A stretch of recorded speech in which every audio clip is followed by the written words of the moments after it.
I'm Zach Snyder. And I'm Aden Matthews. And welcome back to another episode of another YouTube podcast. One-stop shop for anything and everything related to YouTube. Woo! I'm still getting the habit of saying, we're back, baby. Yeah. And the sad thing about it is, since we're so used to saying it, and now that we don't need to anymore, there's no opening left anymore. It's just dead and weightless. Yeah. Like, we've done this 1,000 times before, and yet, like, we haven't done it that much either at the same time. Yeah. It's a weird contradiction. These openings are in limbo, pretty much. Pretty much. So today on another YouTube podcast, we're going to be talking all about the pitfalls of content creation. Any potential problems that may hit you up in one form or another, whether it's early on in your YouTube career or like year 10. Yeah. These problems can show up all the time. And we're going to talk about them and where we can try to offer potential solutions. Keep in mind, we're not a therapist. We're not problem solvers 100% of the time. We're probably going to get stumped on a couple of these, and that's cool. But we're just here to let you know, number one, these are problems. These are things that are out there. And if possible, we'll try to answer them and make your life a bit better. Exactly. It's all about the dialogue, right? Like, we're going to try our best to come up with solutions for these, but it doesn't necessarily mean that we're 100% right. Yeah. But, it's good to talk about these things and talk about how we feel like certain problems can be solved and whatnot. Mm-hmm. And of course, after you listen to the episode, if you have any input yourself, you can always put them out in the comment section, and we'll talk about it next episode. So, right quick, just wanted to announce that the podcast is now on Spotify. Yeah, that's pretty awesome. That's pretty lit, actually. Yeah, that's really cool. It only took like a year, but it's all good. I think it's still pretty cool. Yeah, every episode, finally. So that's pretty lit. And without further ado, let's just jump right into your week on YouTube trademark.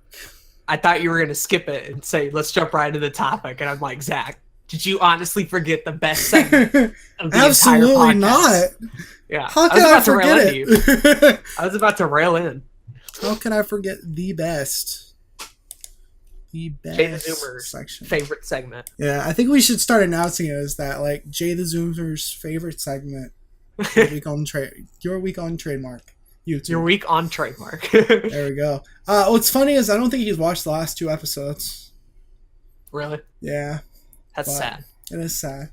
Can we hit 5 likes on this video? Alexa, please play Despacito. I'm tired of this meme, but at the same time, I still love it. I know, it's great. I love it.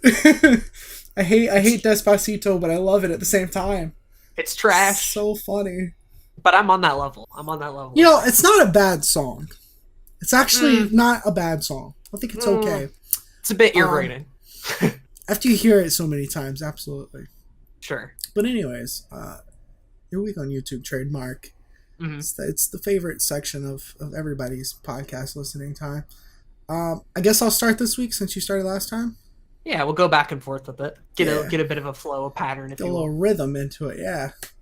So, I didn't really do a whole lot this week as far as videos go, because like I said last time, I'm trying to get a video out every couple days. And so far that's working. I'm supposed to get another video out tonight. Hopefully that happens. It's a recap. Ironically, it's a recap that was supposed to come out in February. And so it's still got Zach with long hair in it. So I think I'm going to make a meta joke in there. I'm going to try to film that after the podcast and put that in there. Should be good. Other than that, I put out an Ask Zach, which I've decided to do like once a month now because any more frequently it's too much. Too memey.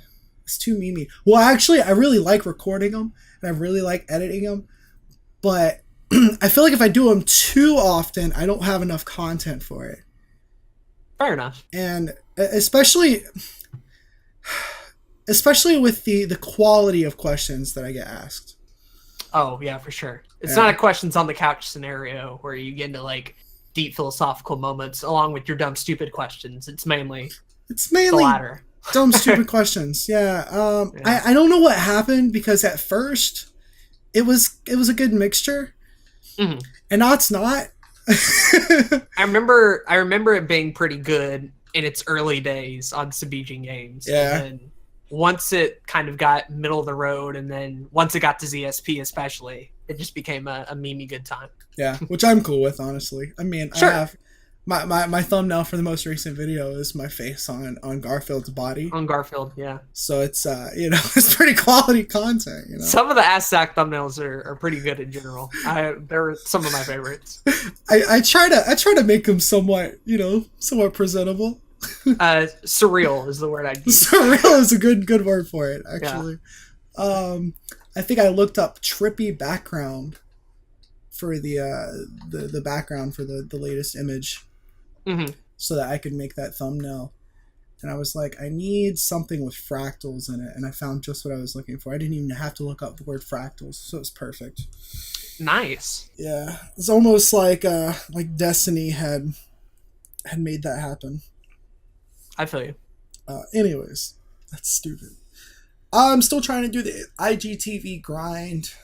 I haven't quite gotten it to daily yet because it's hard, but gonna try to get that soon. I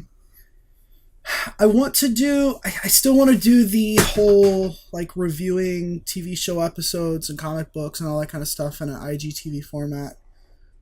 And I might do that, or I might put that show on Facebook. So it's like Facebook has an original show, but I don't know yet. Contemplating those things. Other than that, I didn't get that one job that I wanted. Aw. I didn't get the That one, sucks. the one Tim Schmoyer thing. Yeah. I was kind of hoping I was going to get that. I'm still waiting to hear back on a couple of editing positions.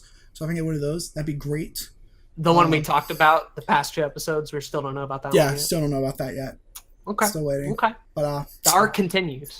We'll see. We'll see. That'd be nice. It would be it would be very helpful.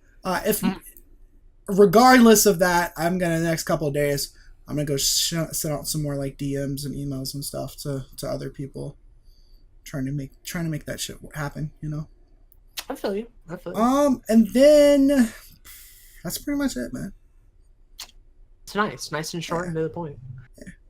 Mine's gonna be pretty much the same. I don't know if you noticed this, but it's pretty much been the monthly Battle League and the monthly Battle League, essentially. Although week 2 was especially interesting in the fact that like I'd done the prepping and the planning for it like early in the week, but the battle didn't happen until like the last second. Really? So because of that, I had just gotten up from a nap and I'm like half awake. And because I record the battles live, I forgot like everything. I forgot my team. I forgot type matchups. And so I'm just half awake going through it being like, what affects this again? Let me look through the dual type chart and whatever. But the crazy thing was like I won. Like I won at the end of it. Really? It wasn't through my planning and it wasn't through my team. The other guy made a mistake. That's pretty great. And I played well enough to capitalize on it, and that was pretty much it. That's pretty great. But that's the main thing. I'm sure some people are wondering about the E3 video, and that's just like I want to do it, but I don't want to do it. You know, Right. I don't have motivation to. I feel like if I had gotten an E3 video out, the best time to do it would have been right around E3. But I wasn't home at the time, so it was weird. It was bizarre. But that's still in the planning phases. Alongside, and this entered the planning phases this week, a particular Mario Odyssey video Ooh, has a rough draft, if you will. that's good. I recorded an entire take of it. I'll probably have to redo it because it's a bit sloppy in some parts. But yeah, I got the footage recorded for it. I got the take recorded for it. I'm not going to say when that video is coming out. But this isn't the verses. This is something different. This is something different. This is something differently entirely. Oh, One that's familiar to you because I've brought it up before. I think I know what you're talking about. Okay. yeah, that Cool. video. Mario Odyssey versus is still on the back burner because of Jay. Mhm. or that's what I'm saying. I could probably just edit it and not even care and just upload it and that'd be it. But I can blame it on somebody, so it feels a lot nicer that way. And then aside from that, really the anniversary is the main thing I'm focusing on. My channel turns 2 years old on the 20th of June. A couple of things I'm having to plan for. I'm probably going to do a live stream that day, as well as a second anniversary special. And I'm thinking, and this is just an idea, it's up in the air, possibly bringing back Questions on the Couch to do like an anniversary version of that, because I know a lot of people have been waiting for it. But that would mean I would have to make 2 episodes of it. One to answer the last time's questions, and then another one to actually do the anniversary ones. So I would have to do 2 of those. I would go ahead and do the anniversary one and then have the other one just come out just at on some hold. other point. Yeah. Just on hold. Fair enough. Yeah. That could work entirely, because the last one was at the start of 2018. So a while ago, about 6 months ago. So I'm sure those questions are nice and relevant and spicy. I wonder how many Ugandan Knuckles memes are in that. Oh, I'm sure a lot. I'm sure a lot of them, really. I'm sure they're all pretty bad, honestly. But yeah, looking forward to that. Excited to see where that goes. I might try to throw in a giveaway of something, depending on how the finances be looking and what I can afford to actually give away. But I'm more of my time. I'm trying to make it bigger and better than last time, because last time there was just a 1-year anniversary video. That was kind of a vlog. It was essentially like the life of Aden in one day, but it was like highly edited and stuff like that. Right. So this year I'm trying to, not only do the anniversary video, but a live stream, Questions on the Couch giveaway, all this sort of fun stuff. Just because like year 2 was such a long year, and I want to end it off on the right foot. Yeah, for sure. Even if I haven't been doing a whole lot. But aside from that, that's pretty much it. I've noticed that when I looked on Creator Studio, I'm close to like 400 videos, which is cool. That's awesome. That's just a neat milestone that I thought I wouldn't have reached. Yeah. And I even cleaned up the room in here, so it looks nice. There's not a bunch of VHS tapes, boxes, and shit all over the place. I finally went out of my way and cleaned it up and make it look nice. It feels good to clean shit sometimes. Yeah. Because that's often something that we forget about when we're busy making videos and stuff. And the cool part about it, too, was, and this is another neat little development, probably not important to YouTube, but important to me. Mm-hmm. My mom, at her work, they were getting rid of some of her chairs at the office. Ooh. And she picked a couple of them up, and I was asking, I'm like, yo, you got 2 of these. You mind if I use one of them? Because the black chair I had been using has, like, no back support. And, of course, my posture is awful because I slightly lean forward all the time. And I noticed this chair had, like, a comfy backrest, and it looked all professional and office-y. And I'm like, yo, can I have that? And she's like, sure. So I've just been sitting in this chair all day, and it's just nice. I feel like my health is already getting better. I currently have a chair that has no back on it. Yeah. And I've had this chair like this for, like, 1.5 years now. Mm-hmm. And I really need to fix that. I need to get a new chair. As soon as I pay like the bills this month, I think that's what I'm going to do, is I want to get an Elgato green screen. They have like these really nice green screens that you can like, how do you explain it? They like pull out of this thing and just like stick up straight without having to like lean up or anything like that. It's pretty nice. So I want to get one of those, and then I want to get an actual fucking chair because I'm tired of not having a back on my chair. Oh, it's like a little panel. Yeah. Interesting. Yeah. It looks kind of like cool. A smart board setup a little bit. Almost, yeah. So for anybody who doesn't know what a smart board is. I don't know. I think they still have those in schools. Sure. But, yeah, those look cool. Yeah, I want to get that. I will say, I didn't know about it until recently. I will say, though, that having a laptop now has been really nice because I've just said, fuck my desk and just gone in the living room and done some editing in there. It's pretty nice. I'm sure that is really nice. Yeah. So me and you have both been going through some upgrades recently because not only did I get this chair, but right when I got home from the South Carolina trip, I had gotten a desk finally. I got those Logitech speakers that Damien was talking about with the subwoofer on the back, which is great. And now with this new chair, it feels like a completely different room and setup in here. Yeah. Which is cool, which is nice. Upgrades are nice. They don't happen often. But let me tell you, credit's nice. Very, very nice. Very, very nice. Exactly. Yeah, because I got my desktop and laptop recently, and that's been the big upgrades right there, which is, I think I'm gonna be paying for it for a few more months, but it's fine. That's cool. Yeah. The desktop's probably the big one because you can just do more editing, more rendering. It's great for live streams. Play games, whatever. Fucking fantastic for live streams. It's like a whole new world. Cool. Yeah. That's my week on YouTube trademark. Hope you enjoy. Oh, I had a couple of other things to mention. Me and you started doing a series for the gaming channel. That's gonna be starting in the next month or so.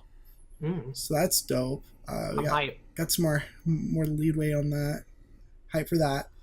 I also realized I was looking at analytics earlier today, and in the last year, next month will be my 1-year anniversary for this channel. I know, right? So it's just crazy. But in the last year, I've gotten almost like more than double all of my analytics on this channel compared to Sabijan Games. So that's pretty cool. One bit. Yeah, it's pretty crazy. But yeah, it was like the views were substantially different. The watch time was even more different, and then the subscribers, it was like, however many subscribers this channel has now compared to 40 subscribers on the other one. So that's pretty cool. You know what that means, though? What? If your 1-year anniversary is coming up, that also means that the podcast 1-year anniversary is coming up, too. That's true. The first episode, I'm looking at it now, episode 0, was released on August 13th, 2017. Damn. Yeah. It comes out, that's a month from now. Yep. So we're going to be hitting my anniversary next week, yours next month, and then about a month from now, the podcast anniversary as a whole. Yeah. Something about those summer months. It's just a good time to start projects, essentially, is what I'm gathering. Absolutely. Absolutely. That's the real lesson. Yeah. My actual YouTube anniversary was in May. Oh, for Sabijan Games? Well, for just like in general. Like the first time I started doing YouTube. Oh, we're talking music channel? Yeah. Oh, okay. That was like, I think it's been 7 years. 7 years, a couple months. And then Sabijan Games will be in November. That'll also be seven years at that point. That's crazy. Pretty crazy. Yeah, it's insane. Yeah. Just makes me feel old. I can imagine. But there it is. Your week on YouTube. All that good stuff. We got it done quick today. Yeah. Just nice. I figured we would. We would. Yeah. Cool. All right. Well, do you want to explain the main topic? Okay. So, in case you don't recall, about 20 minutes ago, our main topic this time is talking about potential pitfalls that YouTubers might come across, whether it's early on in your career or later on. These are problems that can crop up and might affect the content or you as a whole. Who knows? We're going to try to go through as many as we can, talk about the problems in depth, and if possible, offer a solution. But more often than not, what I imagine that this topic's going to end up being is just venting about how we have these problems ourselves. Yeah, pretty much. But hopefully that'll be helpful to you listening out there. And we do have a list. We did do a little bit of prepping beforehand, but we might be adding on to it as it continues down the line. So maybe expect this one to be a longer boy. Who knows? We'll see. I mean, I've got the rest of the evening free, so we'll see what happens. I mean, same. You're not wrong. Yeah. But so I want you to start. Go ahead and pick one off the list. Okay, so I'll talk about one of the first ones that I put on the list that I think affects a lot of people, the majority of people by what I've seen on like a mental health level, which is being consumed by vanity. So people get they either feel too high of themselves or too low of themselves based on the views that they get, the subscribers they get, and then based on the comments that they get. Right. Typically, these type of people associate their own personal worth to the numbers that their YouTube channel is getting. So things like the views, the likes, comments, and overall growth as a whole, you know, they think that that reflects off on them. And part of my solution to combat this problem is to realize that growth doesn't necessarily involve the numbers on your channel, right? Growth doesn't necessarily come down to how many subscribers you get and how many views you get and how many likes you get. It comes down to how good your videos are becoming, how much more you're becoming proud of your work. Is the content you making actually improving? And once you realize that that's the more important plight to take, working toward better content, working toward making a better you as a whole, then I feel like it's a lot harder to be consumed by just the overall numbers and the vanity. 100% agree. It's interesting. I saw a comment recently on my Subijin Games channel for a Let's Play that I did back in like 2014. Terrible audio. It was a Telltale game, like one of their first games. And it was like this guy saying, I have exams this week, but I'm just sitting back and watching Telltale Let's Plays instead. Great commentary. I was like, oh, wow, that's funny. I think this video is shit. But I was like, that's cool, man. I'm glad you're enjoying it. And I actually directed him to this channel, and he subscribed. So that's cool. But, that's very cool. But my point is that, like, sometimes you get positive comments like that on some of your not so great work. And it's like, it's cool to see that, and it's nice, but I wouldn't base my self-worth off of that comment, you know? Because I think that, you know, that particular content is far inferior to a lot of the stuff that I do now. And that's what, you know, that's what keeps me continuing making videos, is how, you know, how well can I make my next video? How much more can I improve in the content side of things? Your personal journey is a lot more important. Your personal growth is a lot more important than your channel growing a number or a like or anything like that. I know we've mentioned that on several episodes, and I think Patient even mentioned it on the last episode's comment even, about like how it should be more important that we're all going on a personal journey and we're all improving as a whole through YouTube. And, you know, if we look at the numbers and things like that, one thing you got to keep in mind is that as much as we would like to think that better content equals better views, you know, sometimes a lot of that is out of your control. You don't have 100% control of that. What you do have control of is the content you make and the person that you are. And those are things that you can actively improve and take charge in. You have no... you can't control the amount of views a particular video gets. You can try, and you can share it around. But what ends up being a success in the eyes of the public may be different than what you personally view as a success. Absolutely. Right? That all depends so much on all these outside forces. But you yourself, you being a person in your videos and your content, that you can actually... And that's something we have control over. And I think that helps a lot too. Most definitely. A lot of people get worked up that their views aren't high, and it's at the end of the day, if you're not making better content, then that doesn't really matter, you know?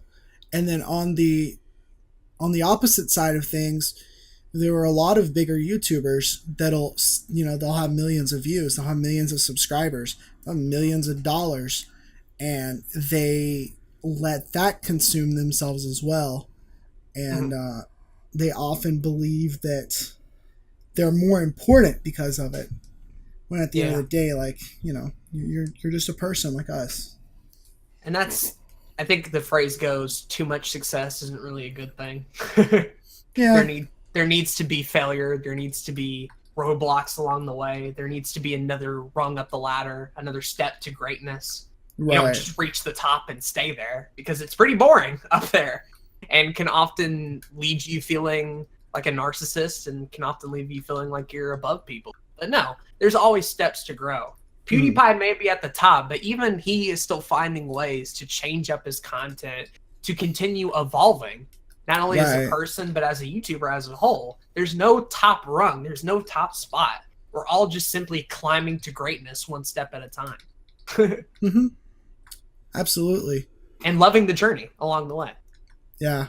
And that's what it really comes down to. You can make all the money in the world. You can get all the views in the world. But if you're not enjoying what you're doing, then I don't see how you could see that it's worth it.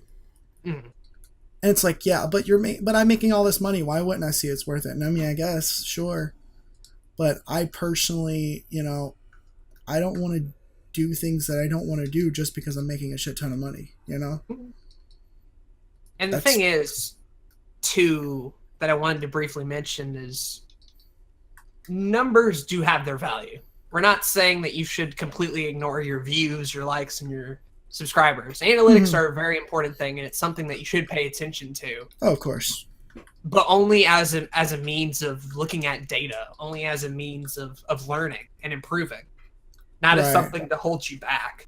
Not as something to make you feel worse about yourself or superior to other people, right? Mm-hmm.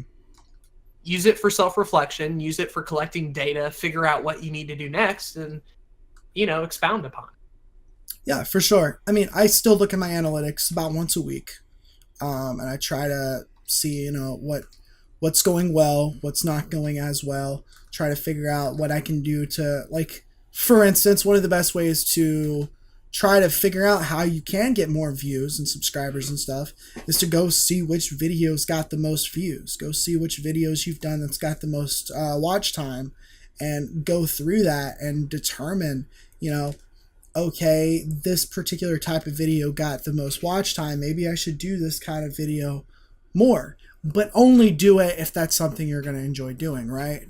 Mm-hmm. And that's what it comes down to. And like Aden said, that those analytics do hold its merits, and they're there for a reason, but don't let it consume you at all. Right. There's definitely a line to be crossed, a balance to be achieved, as in state to reach, if you will. Definitely. But that's the first one, being consumed by vanity. Kind of a big one. Pretty deep. Yeah, pretty deep. Not all these will be like that, but some of them will, just to give you an idea. I'm going to go ahead and tackle the next one. Mm-hmm. I'm going to go with YouTube itself being a twat. Yes. A lot of people, I see a lot of times, before they blame themselves, and before they blame their content, and before they blame anything about themselves at all, they'll blame it on YouTube. It's become a huge thing now that if anything goes wrong with your YouTube career, it's not your fault. No, it's simply YouTube changing the algorithm. It's simply YouTube getting in the way and changing things. Or maybe they did their layout a weird way or added a feature that nobody likes. And hey, Google Plus is now part of comments. Hooray. And yes, YouTube itself can be an issue. But kind of going back to what we said about vanity and all that sort of stuff, unfortunately, you don't have control over it. It's not something you can actively change. Right. And that's what I like to take a look at in my life. I used to deal with stress a lot. And I mean, I still deal with stress on a fairly regular basis. But like, stress used to be a much bigger factor in my life in just about everything I did. Just because I've always been so busy and active and stuff. But when it comes down to it, if you take a look at what's stressing you out, and one of those things that's stressing you out is something that you can't control, then stop trying to control it. Mm-hmm. Right? Let it go. Mean, YouTube's changing. It's always going to change. And that platform is not going to, like, you're not able to change it yourself unless you start working for YouTube.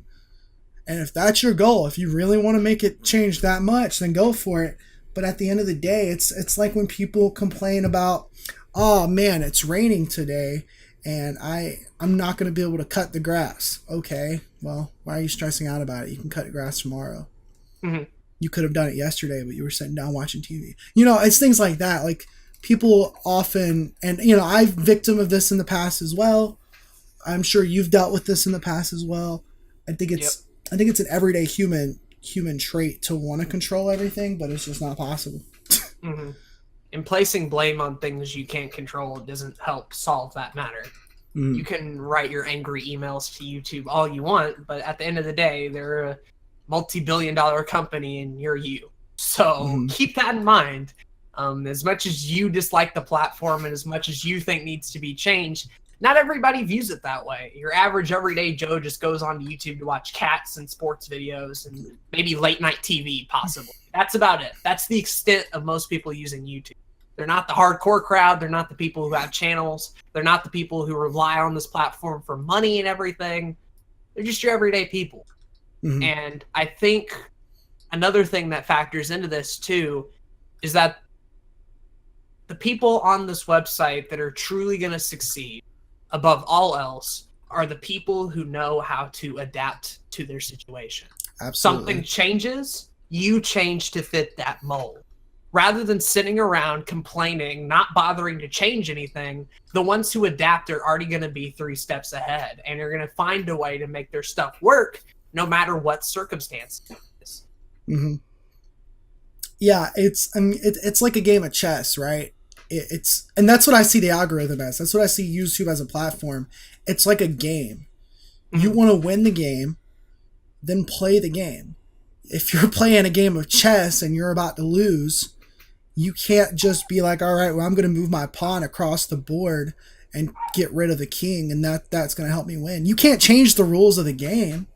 Mm-hmm. The rules are there. And that's how it is for YouTube. It's a platform that gives you the opportunity to put content on there for free. A lot of people forget this. Back in the day, you used to have to pay to put your content somewhere. It allows you to put your stuff there for free. It allows you to use it to your advantage. You've just got to learn the rules of the game and then start working. Mm-hmm. And right? Some of you will be like, well, YouTube, I'm morally against. YouTube has done so many wrongs that I simply can't, work well on this platform. And you know what? If that's your answer, and if that's really the path you want to follow, adapt to another website. YouTube is not the only place to post content. Definitely not the only place to post content in a 2018 world. Twitter's a thing. Instagram's a thing. Facebook's a thing. BitChute even is a thing if you really want to. Hate YouTube so much, then adapt somewhere else and make that next platform your biggest opportunity yet. If you really have that much of a moral stance against it, if you really feel like YouTube has too many problems, if you really want to make a stand and do something different, then support those platforms that are trying to do something different than YouTube does. Competition is something that is rampant, especially in the world of content creation. Never feel like you're out of options. There's always options on other different social medias and other different platformers. Like we mentioned so many times on this podcast, you're not a YouTuber, you're a content creator. Take advantage of that title. Take advantage of other platforms and take advantage of all the opportunities that you have to make content. Mm-hmm. For sure. I mean, you've got to look at it at a standpoint of, in 2018 we have all these options. 10 years ago, those options didn't exist. 20 years ago, those options definitely didn't exist. YouTube wasn't even a thing. And a lot of people forget that when they look at content creation as a whole. And it's, this wasn't possible back then, but people still got into entertainment, right? People still made podcasts. People still produced TV shows and movies and all kinds of different entertainment stuff. Mm-hmm. And they had to find new exciting ways to get that out there because the internet wasn't really a thing. And what was there really wasn't a lot in terms of what we have now. Despite the limits we have and despite the feeling of things getting worse all the time, always keep this in mind. Someone has always had it worse than you. Always. Mm-hmm. Always. If you think, oh, my problems are bad, I have big issues, YouTube's screwing me over, it was always worse for somebody else. Somebody has always had to deal with worse problems as a whole. You think YouTube is bad now? Try being on a YouTube that doesn't even monetize videos for you. Yeah. Try being on a YouTube where the 10-minute limit doesn't exist, where it does exist rather. Try being on a YouTube where custom thumbnails isn't a thing. Like, we could take it back to a place where it was so much worse, where content creators pretty much had to do it for fun and only for that, right? There was no getting paid. There was no social media influencers. There was no, I'm going to get paid off a Twitter post and I'm going to have companies sponsor me. Like Zach said, it was only 10 years ago where this wasn't even a reality for a lot of people. And that will probably change again, willing to bet. You know, absolutely. The internet moves very fast, but someone has always had it worse than you. And once you keep that in mind, then your problems kind of get put into perspective. I was watching Aaron Hansen of the Game Grumps. He did a 3-part series on their channel recently where he looked at his Wikipedia page, just like talked about a lot of the experiences that were on that page. And I didn't realize this, but he started on Newgrounds. And Newgrounds was it was a cartoon website. It had games and all that kind of stuff. It's still running. But he started there and he built his name through that before YouTube even existed. And I think he started back in like 2004. So this is 2 years before YouTube existed. And he was able to get like people to pay him to do cartoons, and he got people to pay him to do voice acting, and he was just extremely talented and he worked hard and he was able to be successful through that before YouTube was a thing. And then obviously, when YouTube did become a thing, he was able to use that to his advantage too. But it's just crazy how much we take for granted now. Mm-hmm. I agree 100%. But yeah, when it comes down to it, there's so much more opportunity now that even if there are problems with YouTube, which there are, we've talked about them on this very podcast, it just comes down to adapting, like Aden said, and you'll still be able to win. I mean, that's what we're trying to do. Take the hand of cards you're dealt and play them. Exactly. Or fold and give up if that's your thing. Quit. Or quit. Better yet. Real talk. Real shit. But anyways, that's cool. I don't have anything else to say about that one. So let's talk about if you feel like you have a lack of motivation. Ooh, it's another big one. So you start YouTube and you're like, somebody inspired you to make YouTube videos, and you start it and you really get into it. You make a few videos, and then all of a sudden, oof, I don't have any motivation today. Mm-hmm. What do you do? So, the thing that helps me a lot of the time, and this is very much a personal thing, is I remind myself that, for one, it's not an obligation, right? Right. No one is forcing me, putting a gun to my head, being like, you have to make a YouTube video tomorrow, right? Mm-hmm. And so it can help on days where I have no motivation and I don't feel like making anything, to realize that that's healthy and that's something that's going to happen. And when you pass through and it finally is over, YouTube is still going to be YouTube, and you're still going to be able to post videos, and you're still going to be able to, get views and have people enjoy your stuff, right? Mm-hmm. Something that we all deal with, but I think it helps me know that YouTube right now isn't a job. I'm not forced at a desk sitting through it. I'm not having to put out content that I don't like. Right. If I'm not motivated to make something good, I can wait on it. And I think that's a nice privilege to have on YouTube. For sure. No, I completely agree. I mean, there are days that I do lack motivation. I do lack a creative drive, which we'll talk about as well. And those days, sometimes I'm just like, all right, well, I'm just not going to do anything today for it. Or I don't like do anything in the creative process, right? Like, I don't work on videos that I need to edit heavily. I don't work on recording anything. but I might still work on something related to it, right? Mm-hmm. Like editing this podcast takes no creativity. I know exactly what I got to do. I have that process streamlined. It's going to take me maybe 20 minutes or so. So if I'm not filling up to editing during a certain point in time before this podcast needs to get out, then I can just do that instead. And I think that's a good way to work on stuff too, because there are a lot of like small things that we do as content creators that aren't exactly creatively fulfilling, because the project that it is, you've already put a lot of the creative work into. Sure. Oftentimes when you're not motivated, doing busy work can often be the easiest thing to do, right? Mm-hmm. Is your Twitter active? Maybe post a tweet, maybe share a video. Do you need to get some rest? Maybe rest off the day. Do you want to play a game that you've been actively wanting to, but YouTube has gotten in the way? Well, go ahead and play that game.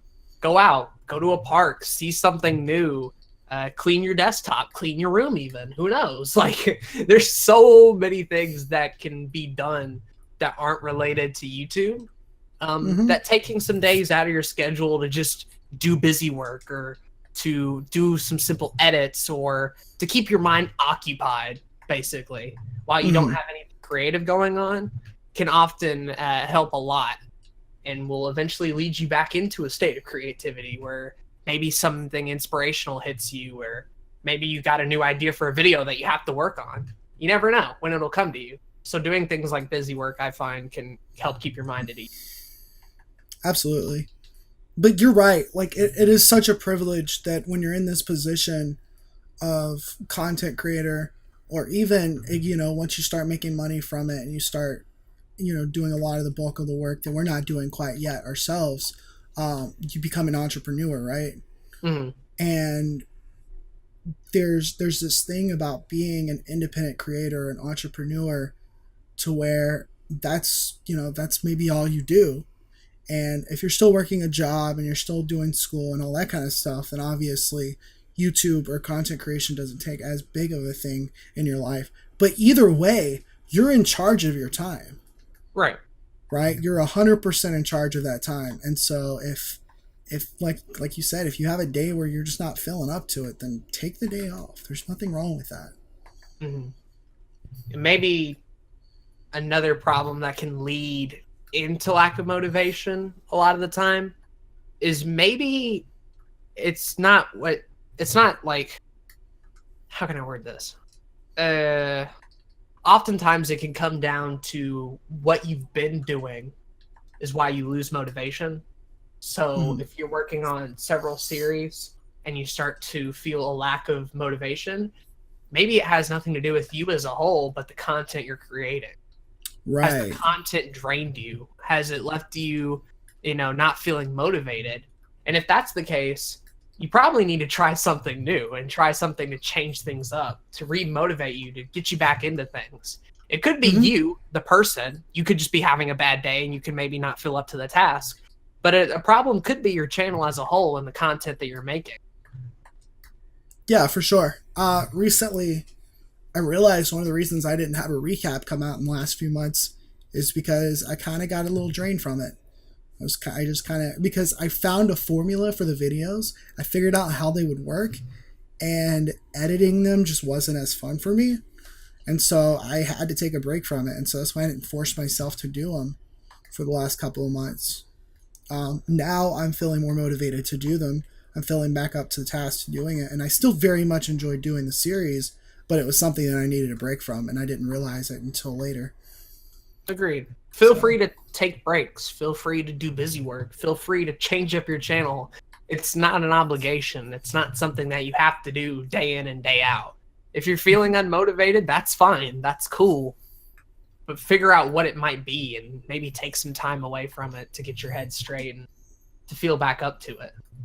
That being said, there are more severe cases where some people feel unmotivated for like months at a time and can, feel like they're in a rough spot as a whole. And that's a lot harder to solve than what we're going into.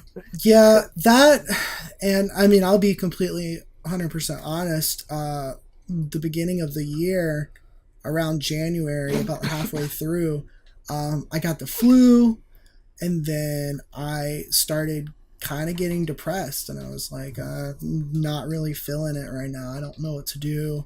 And this was at a point where I was dealing with school stuff, and I was like trying to do well there, but I just kind of given up at that point, and there was just a lot going on, and I wanted to make content, but I found myself not feeling like doing it. And so there was like a half a month where I just didn't put out as much content, and in some ways that made me feel worse off, because I'm a very motivated person for the most part by what I do. I'm very motivated by being productive. And so if I'm not able to be productive, it makes me feel worse. So it was kind of a catch-22 scenario. But the point is that, you know, if you deal with something like depression, if you deal with something that is medically, or you feel like is medically causing you to not be as motivated, like I did with migraines, and migraines definitely stopped me from doing work, then maybe that's something you need to talk to somebody about. Maybe that is a therapist situation. And, you know, again, we don't know how to solve that issue, but that is a very real thing that happens to a lot of people. Sure. You got to keep in mind that life is just going to play a factor, whether you want it to or not. Things like mental health, things like physical health, things like the people you spend your time with, whether or not they're a good influence on you, your family, the financial situation you're in. There could be many a factor that influences your YouTube motivation that might not even be YouTube at all, but simply where you're at in life and who's around you to support you, right? Do you have a good circle of friends? Do you have a good circle of support? Is there someone you can talk to when things get rough? Life is a very real thing, and like we mentioned, can play a big part in the lack of motivation. Definitely. But yeah, that's what I have to say on that one. Same. Tough one. Definitely a tough one, though. A very tough one, and one that I've dealt with a lot. So it was cool to talk it out. Let's do a little bit of a lighter one. We're going to go with lack of money. I ain't got enough money. I ain't got enough money, damn it. How am I going to make YouTube without the money? Oh. How am I going to continue YouTube? Fortunately, we have talked about this a little bit in the past. And it is a thing that obviously requires a little bit of money up front. But not necessarily as much money as you think it does. Exactly. And I'll explain why. Because most people, if you're in America, you own a cell phone. And most of those phones have a really good camera on it. And so you can make videos with that camera. Now, if you live in a third world country, I don't know how you're listening to this, but thank you. Appreciate it. And that can very much be an issue. I think actually, you know, I think what I need to say is, if you're listening to this podcast, you probably have a means to make videos. Yep. Is that fair to say? That's fair. And I say this from, like, I grew up in poverty. I still would consider myself in poverty for the most part. But, you know, I have 5 younger siblings, and we live in a 2-bedroom house my entire life. And my dad couldn't work because he had health problems, so my mom worked. So we didn't make a lot of money. And so, you know, majority of my life I went without a lot of things. We had the necessities, and that was great. But when I started making YouTube videos, I had one of those netbooks. They were like $150 like Acer computers. Yeah. They're like smaller than regular computers, and I think it had like 128 gigs of storage on it, probably like 2 gigabytes of RAM, maybe. When I first started making videos, I made it with that, and it had a webcam on it and whatever internal mic it had.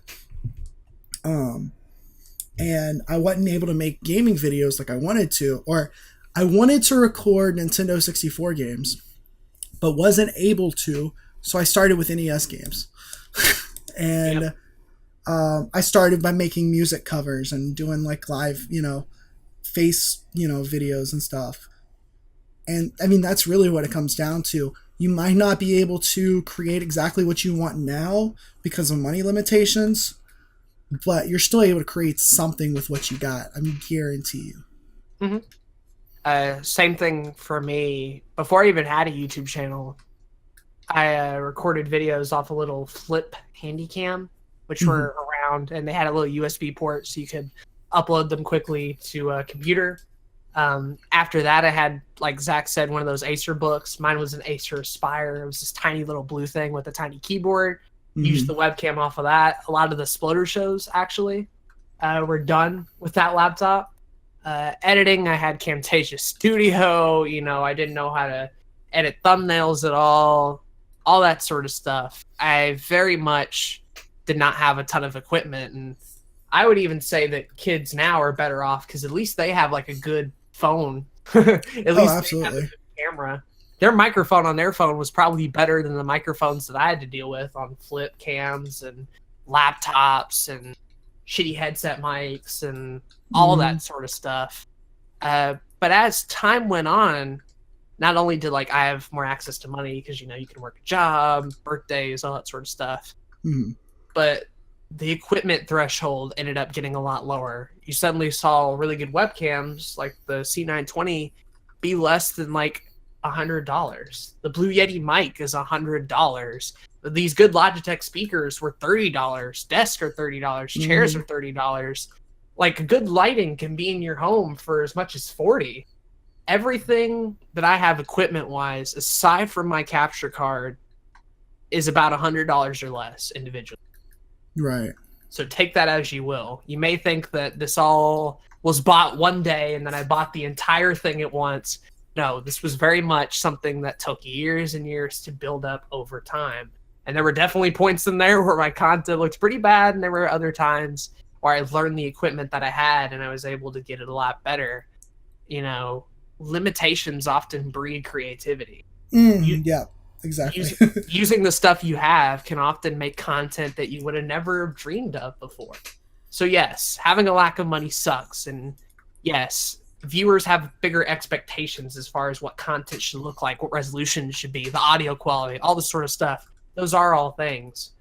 But when you're just starting out, man, the only expectations are yourself, man. Exactly. And if you can make videos with your phone, then go ahead and do it that way and feel proud of what you've made. And as you continue to grow, get better equipment and get better stuff. Heck, even DSLR cameras are getting cheaper nowadays to make good video, you know? Yeah. There's so much more better. Exactly. There's so much more free stuff now. Like, if you have a phone, you can even edit your videos on your phone. It's insane. And, you know, when it comes down to it, if you're just starting out, nobody expects your videos to be good. Yep. Like, you shouldn't even expect your videos to be good, right? Like, it's one of those things that grows with time, the more and more you do it. And that gives you a perfect opportunity to just kind of learn what you have and use what you can at the time being until you're able to get a job and make your own money and do whatever, you know. Heck, even if you don't have internet connection, there's always a McDonald's. There's always a public library, you know. Yes. There's always opportunities. You may think you have it bad and you may think you have all these problems. Someone's always had it worse, man. And someone's have found ways to make content despite all their crappy situations.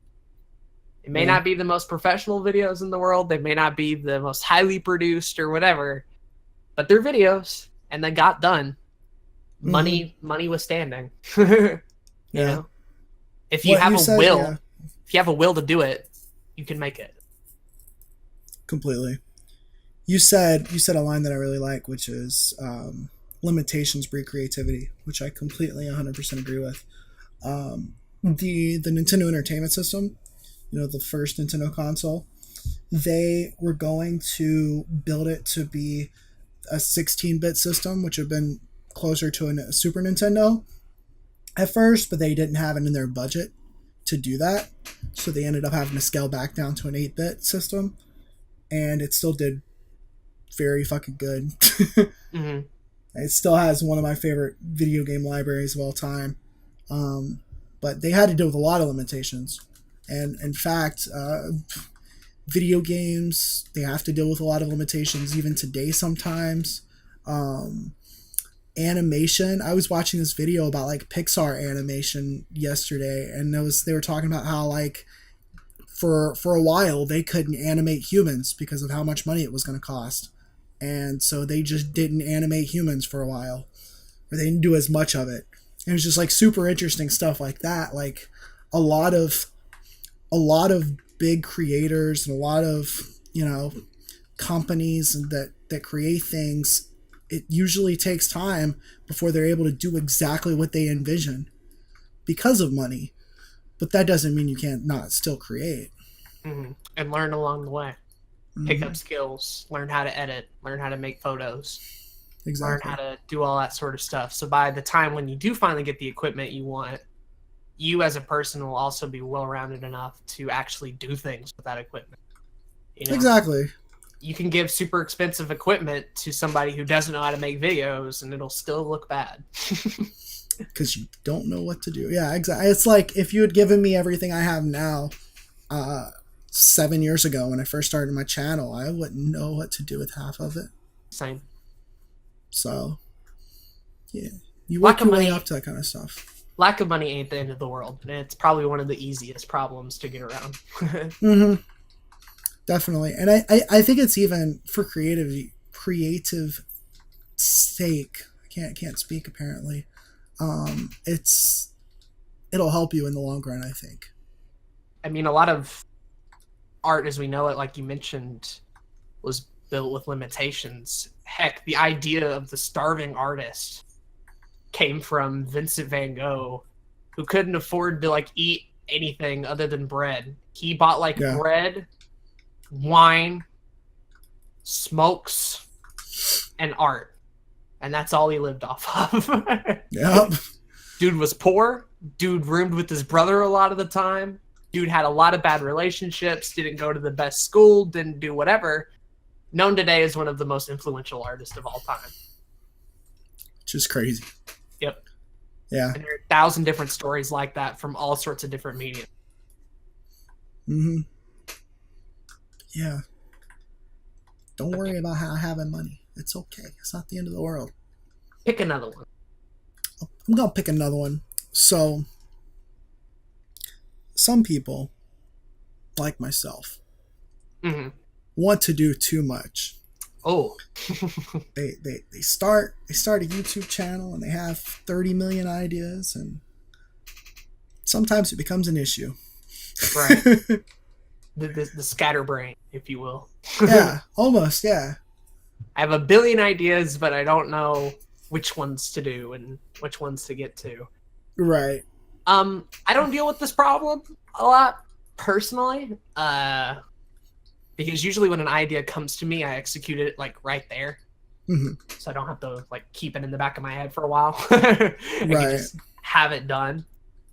So maybe something I could offer is like a thing of advice is the idea is cool, and that's great and all. It's the execution part that matters. Agreed. So you have a billion ideas, you don't know what to do. Figure out what you can execute on. Figure out what you can make and put as a product for people to actually view and to actually enjoy. And those ideas that take maybe like a little bit more work or ones that you're not as confident in right away, do some other lighter projects and work your way up to. Yeah. I agree. 100%. I think one of the problems that I deal with personally is that like there's so much I want to do in terms of creation. There's so much I want to do in terms of media that I want to consume. There's just so much I want to do in life. And it's taken me a very long time to realize that you can't do everything at once. Sure. No matter how much you try. It's very, very not possible. So what you have to do is just try to do what you can. And like I agree with what you said, execute on as much of it as you can first. If you have this big project idea that you know is going to take a very long time, you know, unless you're fully confident in completing that project in some kind of reasonable manner, then put it on the back burner. Wait a minute. Try to see what other ideas you already have that you can execute on now. And if you're if you're like me and you have like all these different series ideas, well, how about take a step back and work on some of the series that you've already started and try to get that to a consistent level? Because the more you work on something you've already started on, the easier it's going to be to create those particular projects. And then maybe that next project you do is going to be even easier as well. Yep. Timing plays a big part in a lot of this, knowing the right time to get out a particular project, both in terms of like YouTube trends and popularity, but also in terms of, are you ready to do this project? Are you personally ready to get this project out? And timing also in the sense that, you know, we're on this earth, not forever, but for a pretty long time, right? If you live to be up to 80, guarantee you'll probably have time to do a lot of what you want. Not everything, and granted, there will always be regrets, but you want to try to do as much as you can, and you have a good bit of time to do that. Right. It is still a very big life thing that I have to deal with, that I know I'm not going to be able to do everything that I want to do in life, but it still bothers me sometimes. So it's definitely something personally that I have to deal with. But in terms of creation and stuff like that, and for you guys listening, hopefully you can come to a place where you're like, okay, I understand I have this limited amount of time, but like you said, the limited amount of time that I do have is still a good bit. Yeah. Still got plenty of time. Yeah. 24 hours in a day, 365 days, 70 or so years, maybe. Who knows? Right. Because at the end of the day, guess what? We all have the same amount of time as everybody else. You know? Unless you die tomorrow, which would suck. But planning and scheduling is also an important thing too. Knowing when to plan your projects and being sure you have them all scheduled and in a place where you can come to them at any time. Breaking things up into chunks, if you will. Breaking things into chunks is very important, especially if you have a lot of work to do and you have a lot of different projects. I can't tell you how many things I've found that became a lot easier just by breaking it up. One of the things I like to do is if there's a video that I need to get done, I try my best not to work on the entire thing in like 1 to 2 days.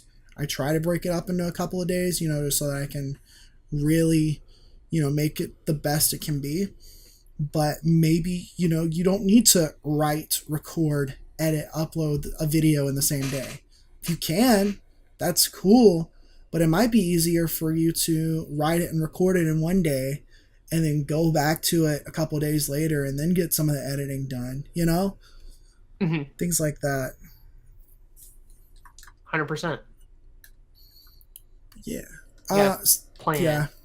Planning and scheduling. I know we have that on the list as well. Sure. Scheduling issues. Yeah, let's just get right into that, I guess. Sure, that's fair. Part of it we did discuss in its own episode. But to briefly go over it here, scheduling is important. Scheduling helps things come out on time. It helps sort of clear your mind. But scheduling in and of itself is something that can create its own stress and its own issues. Sometimes those are personal, and that comes down to you. Sometimes it can be completely out of your control, whether it's life or if it involves other people altogether. Right. Scheduling is something you cannot 100% control as much as we would like to. It's a tool. It's a helpful tool, but you can't let it control every waking aspect of your life. Kind of a theme that we're running into here. Yeah. It's, I mean, this is something that I deal with myself. I want to schedule everything out to a perfect T and try to do everything exactly the way I want it to, but obviously that's not going to happen. I would have loved to get out a video every day the week that I was moving into this new house, but there was just no way for me to do that. And I had to realize that, you know? One of the things that I find that helps me with scheduling recently is that let's say you're the type of person that tries to schedule out your entire day, and you try to schedule out like, this is what I need to do today. This is my to-do list. if you can't get through that entire to-do list, don't try to take what's there and put it on your to-do list for tomorrow. And then try to do all of what you didn't accomplish today and what you're going to accomplish tomorrow. Because then you just end up perpetually behind. And you feel bad about yourself. Experience. What I recommend, and I've kind of figured this out myself, not 100% yet, is schedule on a week, figure out what you want to do, make your to-do list, all that kind of stuff. Go throughout the week trying to adhere to that to-do list. If you go through a day and you realize I couldn't get everything done, take whatever you have there, move that on to the next day, move your tomorrow's schedule to the next day so that you're not trying to do a day and a half's work in a day. Finish what you didn't accomplish the first day on the second day, and then move on. And while you're doing this, kind of write down what you accomplished, right? If it's a to-do list, check off what you did every single day. And then after that week, figure out how much you were able to accomplish and try to copy and paste that to the next week, not your original ideal schedule. If that makes any sense. I get you. It's fair. And I think it is important to focus on what you accomplish, because scheduling can be hard. And oftentimes when you feel like you're behind, your first instinct is to blame it on the schedule itself and be like, oh, I did it wrong, or, I messed up somewhere along the way. But the thing is like, that schedule did help you. It just didn't help you with everything you wanted, right? So you got to realize that the schedule itself has inherent value. All the things that you've accomplished, you would have never have done had it not been for that schedule, right? So you have to put a little bit of value into it, but at the same time, you also have to realize that, there are 24 hours in a day, and once that day is gone, you can never get it back. It is 100% in the past, done, right? And as much as you would like to get a redo, as much as you would like to try to get everything done in that day, once those 24 hours are up, that's it. And you have to move on. And that's totally okay with wanting to move on. It's totally okay to want to move on to the next project. And it's totally okay if you schedule projects that you think are going to work out and then realize that they're not, to put them off the schedule, to move on, to realize that something shouldn't take up all your time in the world, to know what you actually value, what you actually want to do, what's most important to you, and what has to get done. Figuring out what you value and all that sort of stuff is very helpful. Absolutely. I know personally I have a mindset of, I didn't get as much done and that I wanted to get done today. I do this a lot, actually, and you saying this just helped me, actually. But yeah, I constantly am like, I have this list of things I wanted to get done. I didn't get everything done. That sucks. This was a crappy day. But if I turn my, perspective around and I'm like, this is everything that I did get done, and I pay more attention to that, then I might actually have better, more productive days in the future. 100%. Yeah. 100%. And if you want to hear more of that, mindset is important. Mindset's very important. And I recommend all of you to go watch our episode on scheduling and everything, and talking about how schedules are helpful and how to break that stuff down. Definitely. It's a good listen. I recommend it. It's a good listen. But now that we're done with scheduling issues, my favorite, I'm going to go ahead and move on to lack of connections. And in particular, this sort of pitfall has to do with the fact that YouTube as a whole, if you're a quote-unquote YouTuber, you come to find out real quick how isolating of an experience it is. You spend most of your day in front of a computer screen, either recording, scripting, editing, uploading, social mediaing, watching content, whatever. You spend a lot of time in front of a screen. And as a result, it can feel very lonely. That's the word I'm going to use. And because being a YouTuber isn't a quote-unquote popular career, or a viable one, according to a lot of people out there, it can feel very isolating. And oftentimes this problem is only expounded when you have no other connection, when you have no other YouTubers to talk to, when you don't have a community of friends or a group of people who understand what situation you're in. And I feel like for a lot of YouTubers out there, whether they're just starting out or whether they've put a lot of work into it, that feeling of isolation and loneliness often never leaves. Yeah, it seems like that for sure. Even the bigger creators, they find themselves getting to the point where they're just doing the same things every day to put out content, and they're just lonely. Mm-hmm. And that kind of sucks. Right. I think tackling the loneliness part before the connections, because I feel like they're one and the same issues, but they can be tackled differently. Try to do other things outside of creating things. Agree. Because you could get burned out. You could get, you could lack that motivation to create, like we talked about earlier, mm-hmm. by doing the same thing over and over again and not really feeling like you're getting anywhere. I like to make my passions and everything content itself. So if I sit down to watch a movie, I like talking about it. That's a good way to get out there and do more things. But also, I think it's okay to do something that has nothing to do with your content. Yep. I think it's absolutely okay to do that. I think taking the time to step away from the rat race, to step away from the view searching, the content creating, the everyday drives to get yourself noticed and stuff like that. Stepping away from that every once in a while, going out and, hanging out with friends or going to see a movie or going to a restaurant you've never been, or heck, even taking a jog. I find exercise especially is a big help to a lot of this. Because believe it or not, your physical health is probably tied to your mental health one way or another. Right. So if you're feeling mentally lonely, it's probably because you physically aren't doing a whole lot. You're sitting in one spot for an extended period of time. As crazy as it sounds, stepping away from the computer is something that we don't do a lot, and it helps. It can help. Very much. I'm finding myself currently, because I'm not in college right now, and I'm not near a lot of my friends like I was.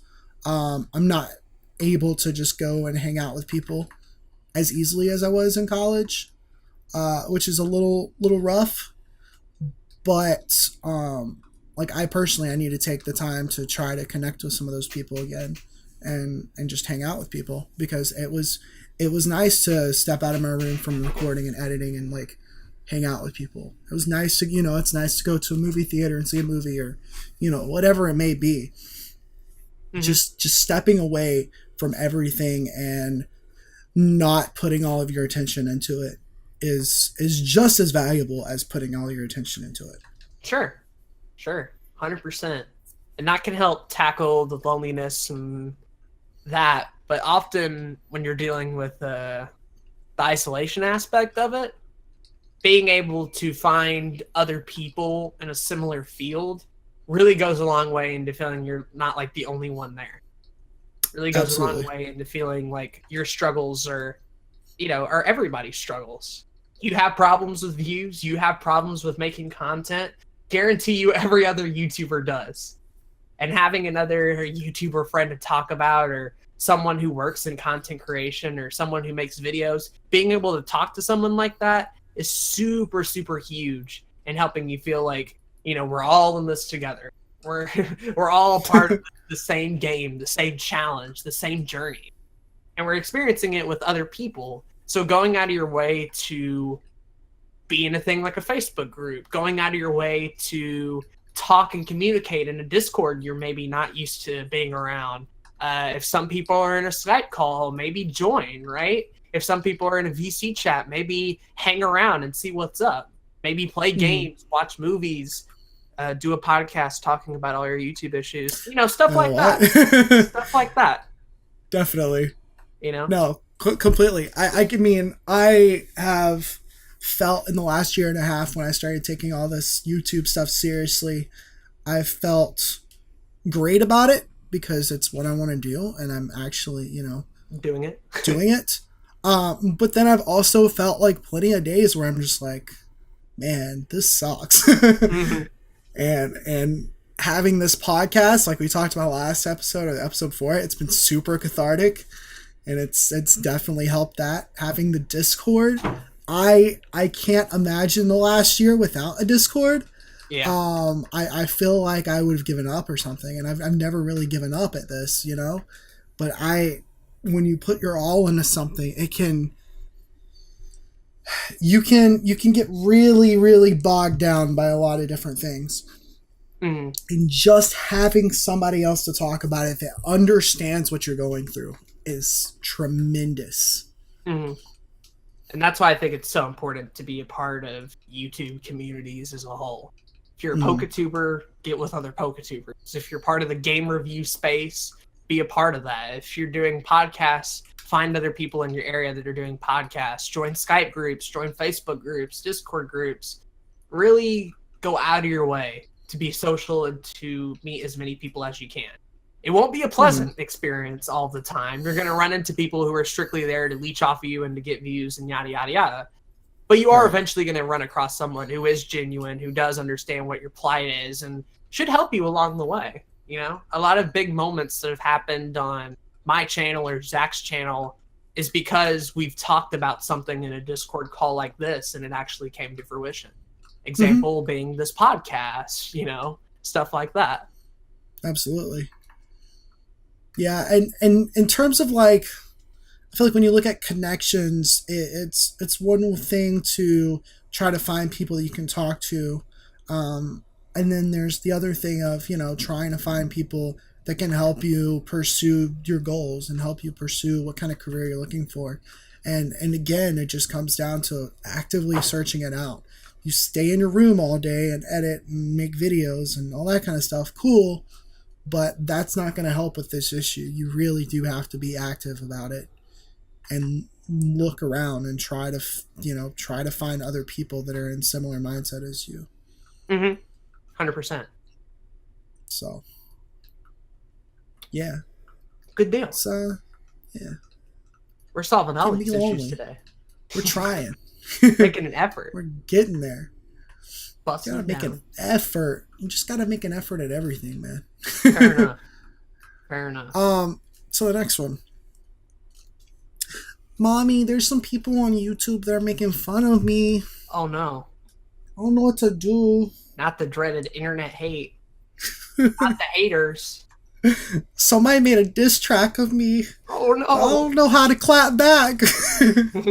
I ain't got enough clout. They ain't got enough clout for me to clap back. What am I gonna do? All this internet hate and drama. How do I survive? Oh man. So this kind of goes back to the whole, being consumed by views and comments and stuff. But in a different way. When you're on the internet, people are not nice. A lot of people are not nice. The majority. The majority of people are not nice, and you just gotta have to deal with it. Right. And if you're used to being bullied in real life, then it might be even more difficult. Some people are able to brush it off. I've been lucky to be bullied from a very young age, so I just got tired of it and just ignored it. And so going to the internet was fine. But some people, they get bullied in real life and then they go to the internet to escape all that, and they're still getting it. Yeah. And it sucks. And, it really does. People are, these people are terrible, and it sucks that we have to deal with this sometimes on a daily basis, if you're making content especially, and even more so if you actually do get big from it, you're going to deal with hate no matter who you are.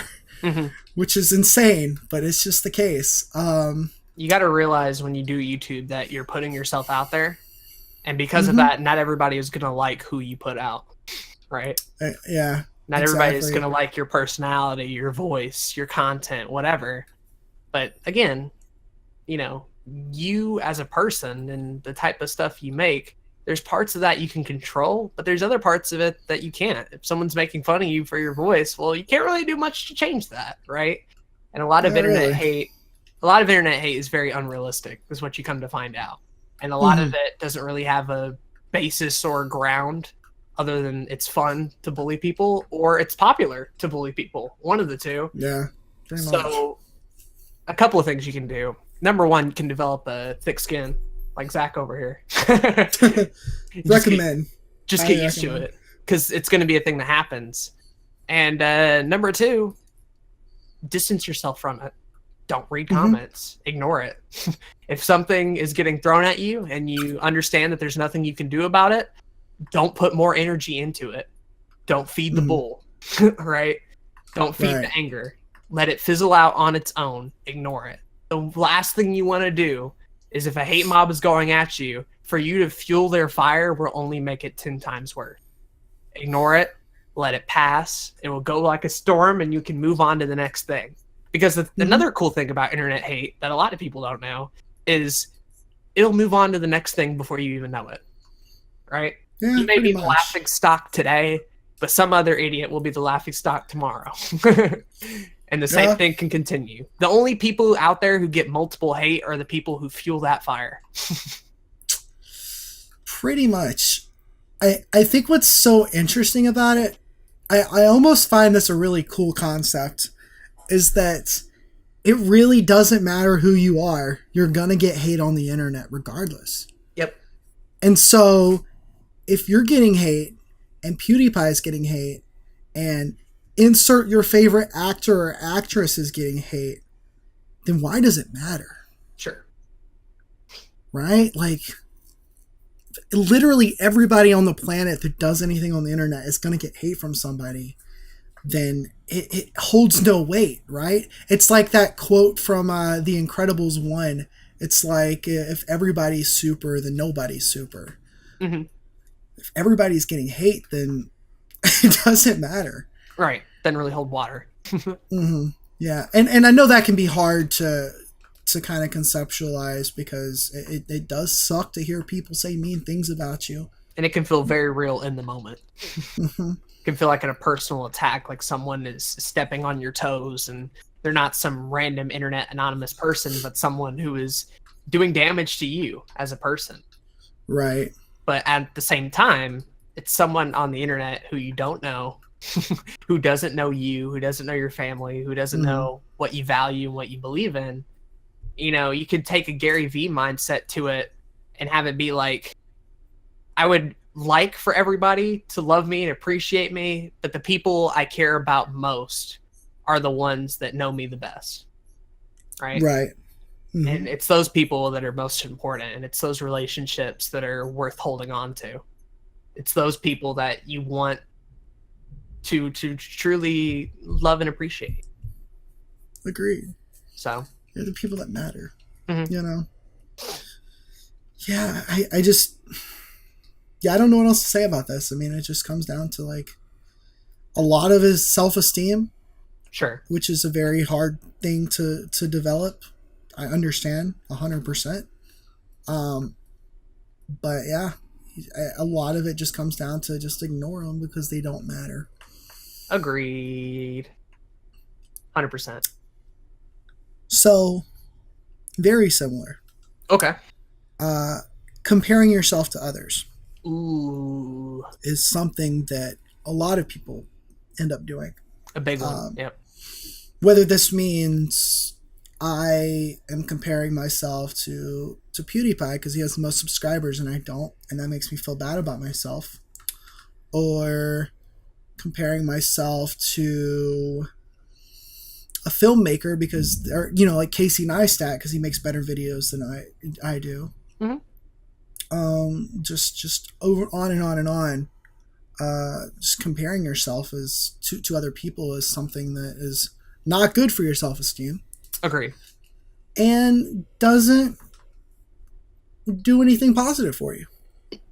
And it doesn't factor in all the different circumstances that led one person to the situation they're in and all the circumstances that led to where you are now, right? Exactly. We do not live the same life, believe it or not. We were not all born with the same rights and the same circumstances and the same family and the same neighborhood with the same amount of money, right? That's things that are wildly different. So when you see someone who's like way ahead of you, you got to realize you haven't lived the same life. It's not like you were on an equal playing field. It's not like you both started at the same point and are now here and this person did way better than you. No, we're all at different points in our own personal journey. Some people are farther along in it. Others are just starting. But you got to realize that it's your own journey. It's your own channel. It's your own content. It's going to grow in a way that's entirely unique than, let's say, PewDiePie or Zach or Keemstar or whoever, right? Exactly. It's different. It's different 100%. There's so many different variables. There's so many different things that can come along to change that. We're not all the same. So comparing yourself to other people thinking that you are the same, it doesn't really work out. Mm-hmm. And it's just, and it doesn't matter. And that's a thing that you're going to hear me say a lot, because, you know, so what if PewDiePie has more subscribers than you? It doesn't change the fact that you've still got to work to get, you know, even close to that, right? Like, yep. It's, if you haven't put in the same amount of work as he has, and even if you have, right, you've got to put it into the perspective of that you're a completely different person. You're making completely different videos. And if you're making the same videos than him, well, then that's not helping you either. Sure. But it just comes down to, you know, the whole comparing yourself to people. There's nothing positive about it. Right. It's this negative cycle in which other people's art and other people's creativity start to ruin your own. And as a result of that, you end up feeling resentful. You feel like you have a lot of regrets, and your own content as a result just ends up suffering because of that. It's like it's almost like I want to call it popular high school girl syndrome. A little bit. Because it's very similar to that mindset of a middle school or a high school girl who's jealous of the high school popular girl. And at the end of the day, that person's not going to feel any better until they just be okay with who they are. Yep. And it's okay to have role models. It's okay to have rivals. It's okay to want to look up to something in hopes of doing better for yourself. And that's cool. But you can't let it regulate your life, you know? Right. We've brought this up a lot. You can't let other people regulate your life. You are unique. You are different. You are your own person. And as a result, special. and as a result, you can't go about it the same way everyone else has, right? You have to be comfortable with yourself. You have to be comfortable with who you are. And that's way more important than being comfortable with who PewDiePie is, right? Or who Keemstar is, or who MatPat of Game Theory is. Are you okay with yourself, right? Right. And if the answer is no, then, you know, work toward that. Work toward being better. Find out what your issues are. And don't make it a scenario where you have to compare to other people and feel lesser of yourself. And it's not a fun thing to go through. Right.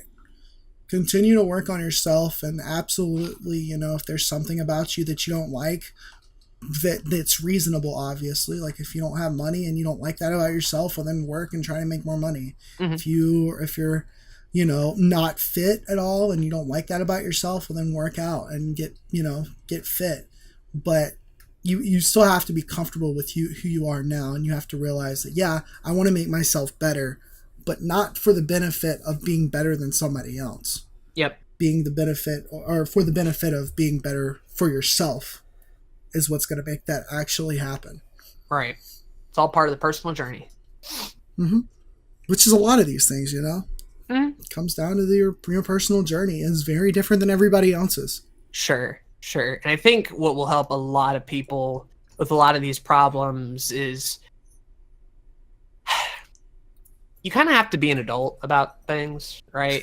You kind of have to realize that you're your own independent person. And while there definitely are factors at play that impact you and that can shape you and change you, at the end of the day, you are who you are, and you have one life, and you have, you know, one day at a time. It's it's your own personal journey, and you have to be independent, and you have to be mature, and you have to grow up, right? It can't be everybody else's fault. You have to start with you and work your way towards something better. You can't blame it on internet hate. You can't blame it on YouTube. You can't blame it on I have no friends, or I have no money, or I have no equipment, or I have whatever. Start with yourself. Mm-hmm. Completely. That'll help more than anything. Be independent. Pretty much. And being independent is hard, and some people have it easier than others to figure out, how to do it. And for the most part, people that's gone through a lot of adversity in life are able to be more independent. I think it's funny when I listen to Gary Vee talk about like people that grew up poor versus people that grew up rich. He says that he feels worse off for the rich kids because they didn't have adversity in their life. And no matter what they do in life that's successful, they're always going to have those people that say, yeah, well, you came from money, and so of course you were able to get through that. Mm-hmm. But the people that have adversity, it's all up, right? Sure. Like everything you do to make yourself better is going, for the positive. And of course, different strokes for different folks. People deal with different adversities. We all have adversities, but it's becoming independent is a part of life that you have to figure out. Mm-hmm. And that's the thing. thing. Make all of your issues just kind of a lot easier to handle. Sure. And again, that can be very scary. It's very scary to be poor and on your own and homeless and not knowing if you're making the right decision. And it's also important to get help from people you trust and people you love and therapy and all that wonderful stuff as a whole. Mm-hmm. But people who grow up from poverty, people who grow up from adversity, realize a pretty important lesson early on is that there are no expectations for you, right? There's nowhere to go but up. Your Mm-hmm. back is toward the wall and you have no one else to rely on but yourself as a whole. And using that Pretty mindset, much. you're able to go from a place of awfulness and work towards something better. Mm-hmm. So I think that's cool. Very cool. Next up, though, let's see. Oh, this is a fun one. One that we've talked about before. Lack of time. We talked about this on like the first episode, I think. The very, very first episode. Yeah, it's been a while. We ain't got no time. I ain't got no time to do the YouTubes. I want to make YouTube videos, but I have school and work and sleep and Yeah. family and everything. You remember that? You guys remember that? It was about a year ago at this point. We've talked about this before. Mm-hmm. Yeah. So what? Yeah, pretty much. That was our answer then. The short version. If you want to do it, then do it. If time is really that big of an issue, then stop complaining about it. Mm-hmm. I mean, it just is what it is. There's other people that don't have time to do it, but they want to do it, so they find the time and they're winning, and you're not because you're not finding the time to do it. Right. I don't know. Don't watch as much TV. Don't spend as much time with your friends. Don't go partying every weekend. I mean, it's just Don't sleep 12 hours a day. don't sleep 12 hours a day. Whoa. Whatever it may be. That is the issue here. Just prioritize it more. Agreed. I've come across in the past year since we started that very first episode of the podcast, I've come across so many people who, when I hear about their story and who they are and under what conditions they're making YouTube videos, I often sympathize with them. There's people who have children who are trying to make YouTube videos. There are people that work a 9-to-5 and are trying to make YouTube videos. There's people who work a 9-to-5 and go to college and make YouTube videos, right? There's people who don't get enough sleep and make YouTube videos. There's people whose parents don't like them doing that, so they wait until a late hour of the night. There's people with siblings. There's all these people who, despite the worst of circumstances, despite the fact that they're literally busy and have no time to do anything, somehow, some way, they're posting content. And maybe not as consistently as someone like me or someone like you, but they're doing it. and they're putting content out and they're making videos that they're proud of, despite the fact that there's quote unquote no time left. It's just been an absolute. It's been something that I find across every YouTuber that I meet. We don't have all the time in the world, but shoot, there's enough. There's enough for everybody. Yeah, pretty much. I mean, I don't have the time to do everything that I want to do, but I have the time to do some of it, right? And I mean, it's very hard for me to have sympathy for someone who's like, I don't have time to make videos, but I really want to, but I'm playing video games 12 hours a day and then sleeping for 10 hours. Right. Like, I can't have sympathy for somebody like that, because I remember in high school when I was in all these AP and honor classes and doing band, and I had my siblings, and I had to wait till late night to record so they'd be quiet, and just like I had to go to the public library on weekends to upload videos. Like, I remember a lot of issues that I don't have to deal with now, thankfully, but I still made videos, and it's just very hard for me to sympathize for people that say these things. Yep. I mean, it's tough regardless, right? Like, I'm sure there's something that's stopping you from doing it. But at the end of the day, I think a lot of people that say they don't have time just don't actually want to do it. Sure. And I think it's also important to notice is that it doesn't matter how much time you have. It's what you do with the time you do have, right? Mm-hmm. I don't have time. Okay. What hour of the day do you have? Right? Because clearly you have some time. If you have enough time to listen to this podcast, if you have enough time to leave a comment, if you have enough time to complain about not having enough time, then you have time, right? Agreed. The important thing to realize is, okay, I only have 2 hours a day to do what I really want to do. Then what you should be thinking to yourself is, how can I get the most done in those 2 hours? Because here's the thing. I could have 8 hours a day of free time, and somebody with only 2 hours can get more done than I could. Yeah, you know? Absolutely. What are you doing in that free time? How much stuff can you get done? How much stuff can you cram? How much stuff can you finish? How much stuff can you get done in the late hours of the night? If you only have an hour, well, then make the most of that hour, and you'll be surprised how much time you have when you focus on doing everything you can in that 1 hour of the day.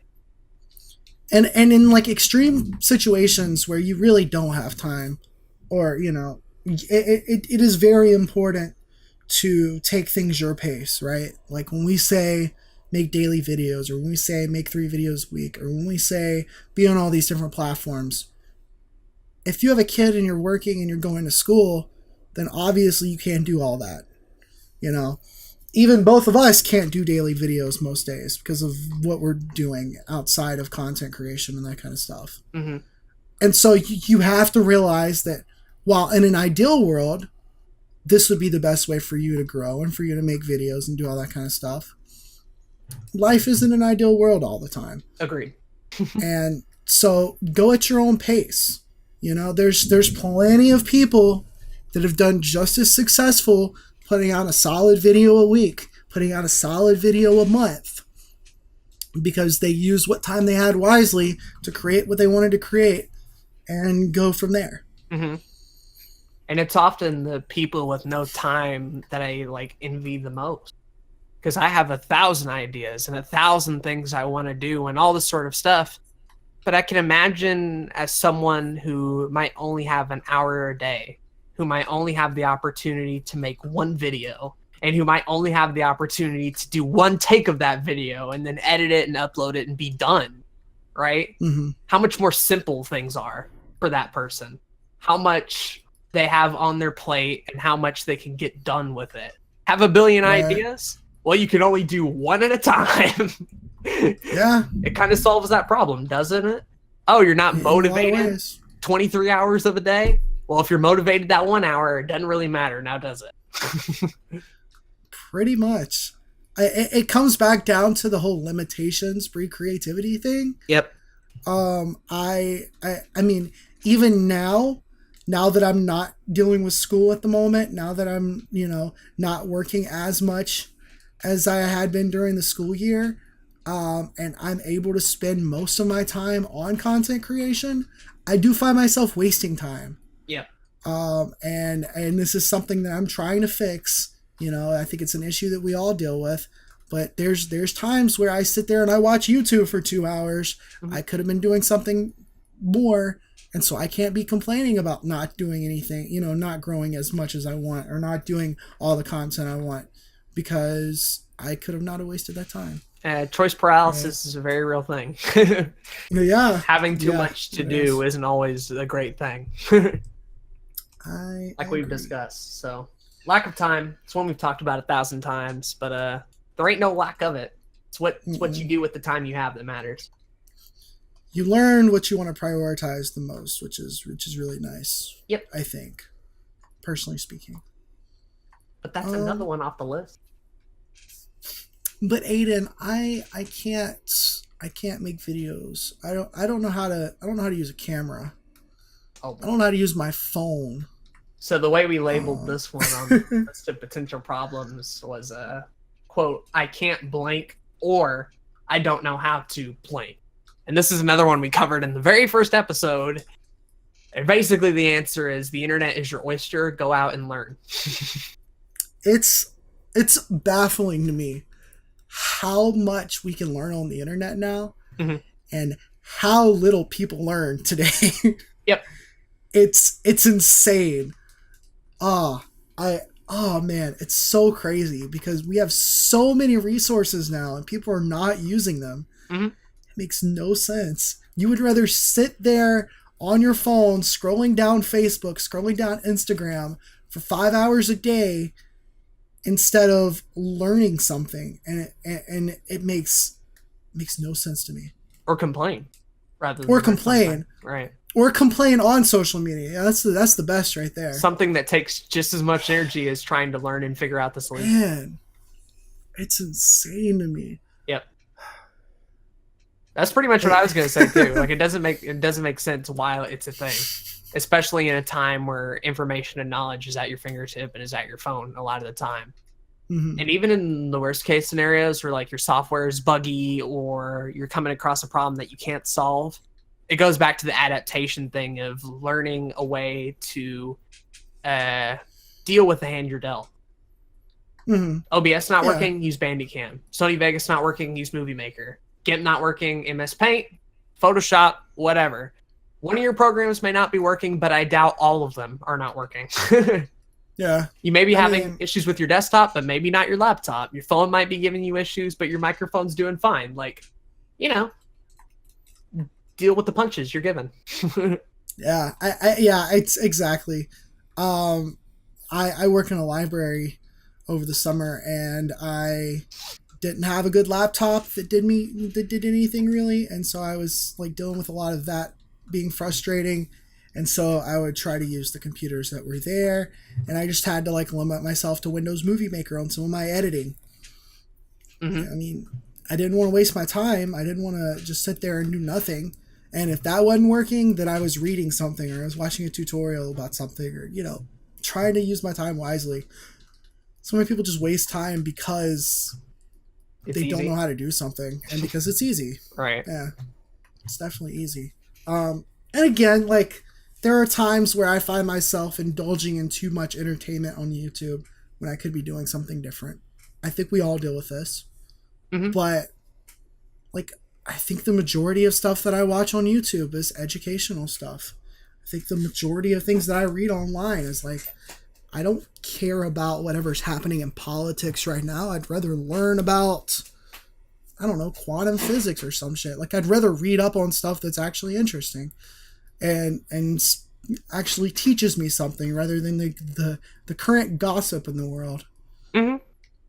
And what you'll come to find out, too, is the answer to your problems is often solved in the process of trying to do something different or trying to fix an issue.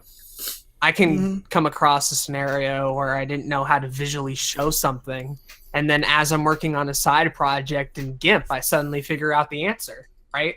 A problem that I had a month ago is suddenly now solved just by me piddling around. Like, how cool is that?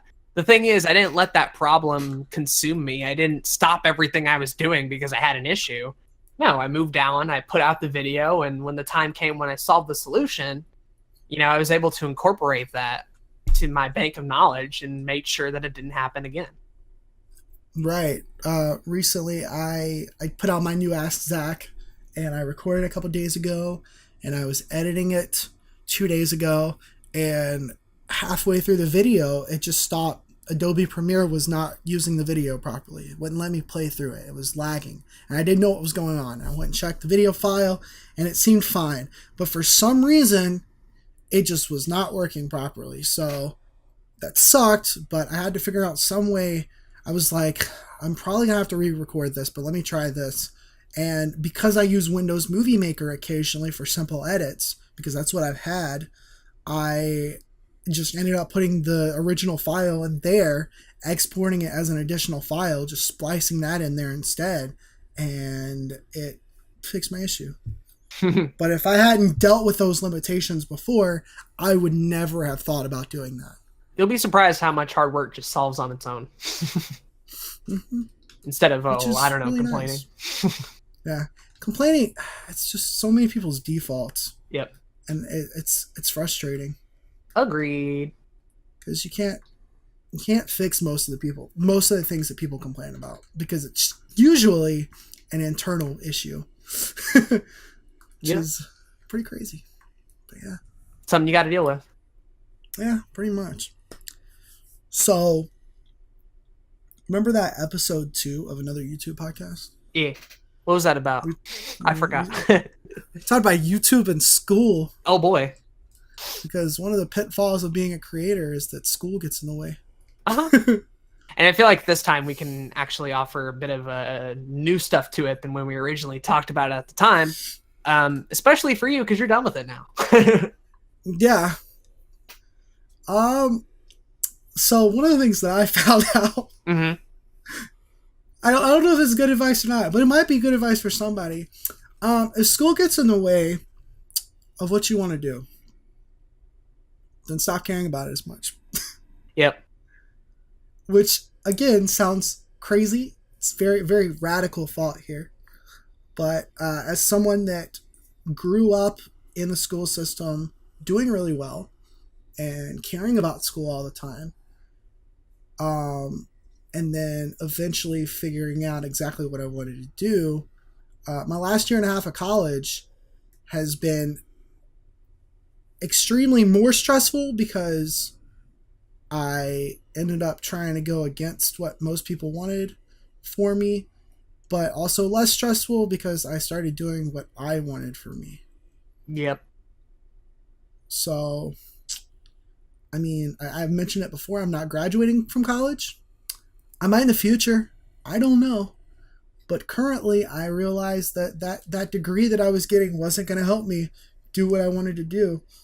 And so I just kind of stopped caring about it as much and started putting... Now, mind you, I didn't stop caring about everything. I just stopped caring about the schoolwork. And I started putting more effort into what I wanted to do, which is make videos, content creation, all that kind of stuff. I think the point where it hit me, and I've told the story before, it was 5th grade, I believe, was the point when I realized I could mentally check out and still get through school. And ever since then, man, it's been great. Those are the best years.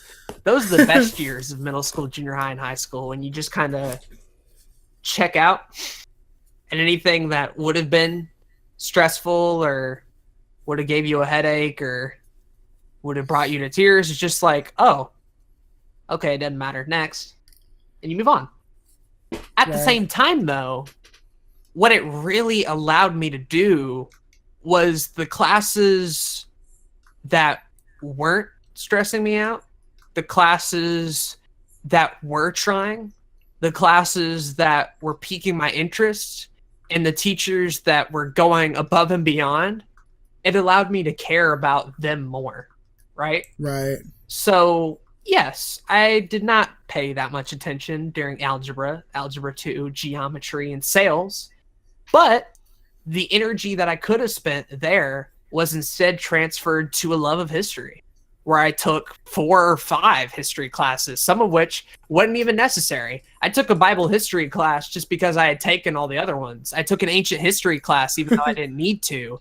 I took 2 U.S. histories, all that sort of stuff. And even in college, I don't need all these history classes, but I found that it was a passion and it was something that I was interested in. And as a result, all that energy that I could have spent on all these other classes that I didn't care about or didn't need could be transferred over into something I like.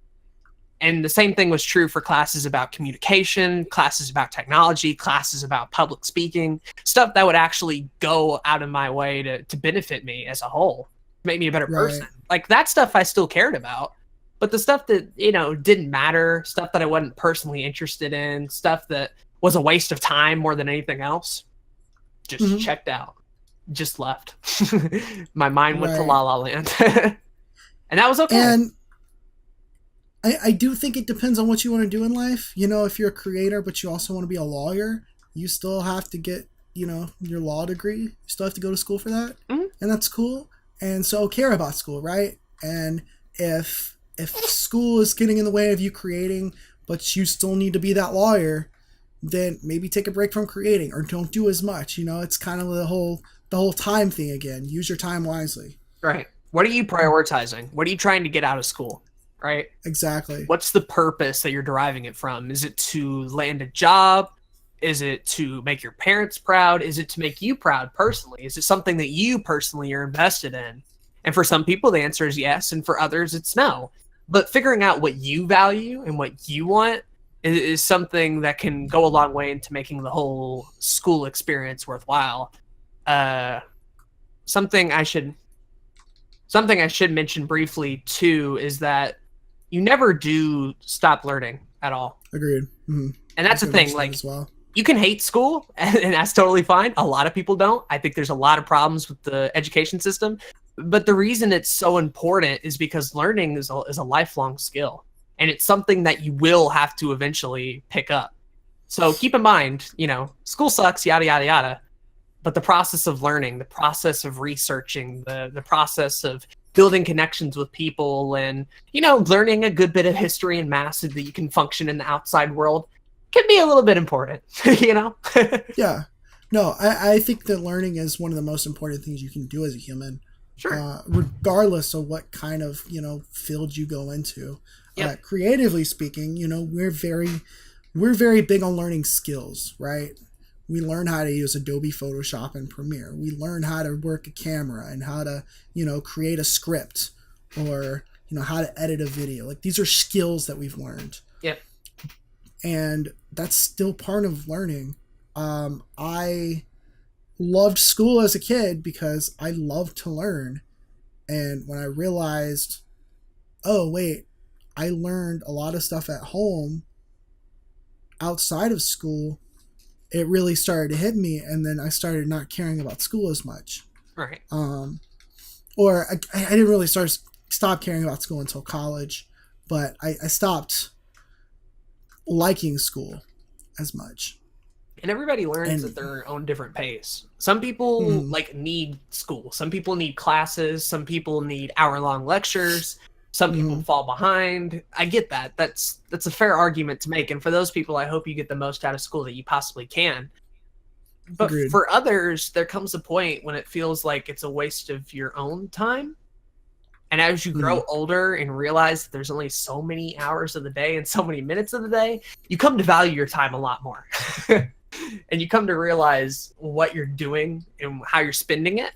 So when you're in school and you're in a class that you don't really enjoy, but you secretly like other things, or you like working even, there's some kids that just like working straight up. There's people that would rather go out there and physically like put something together or build a tool or help create something with their hands. And for people like that, school can suck because all you're doing is listening.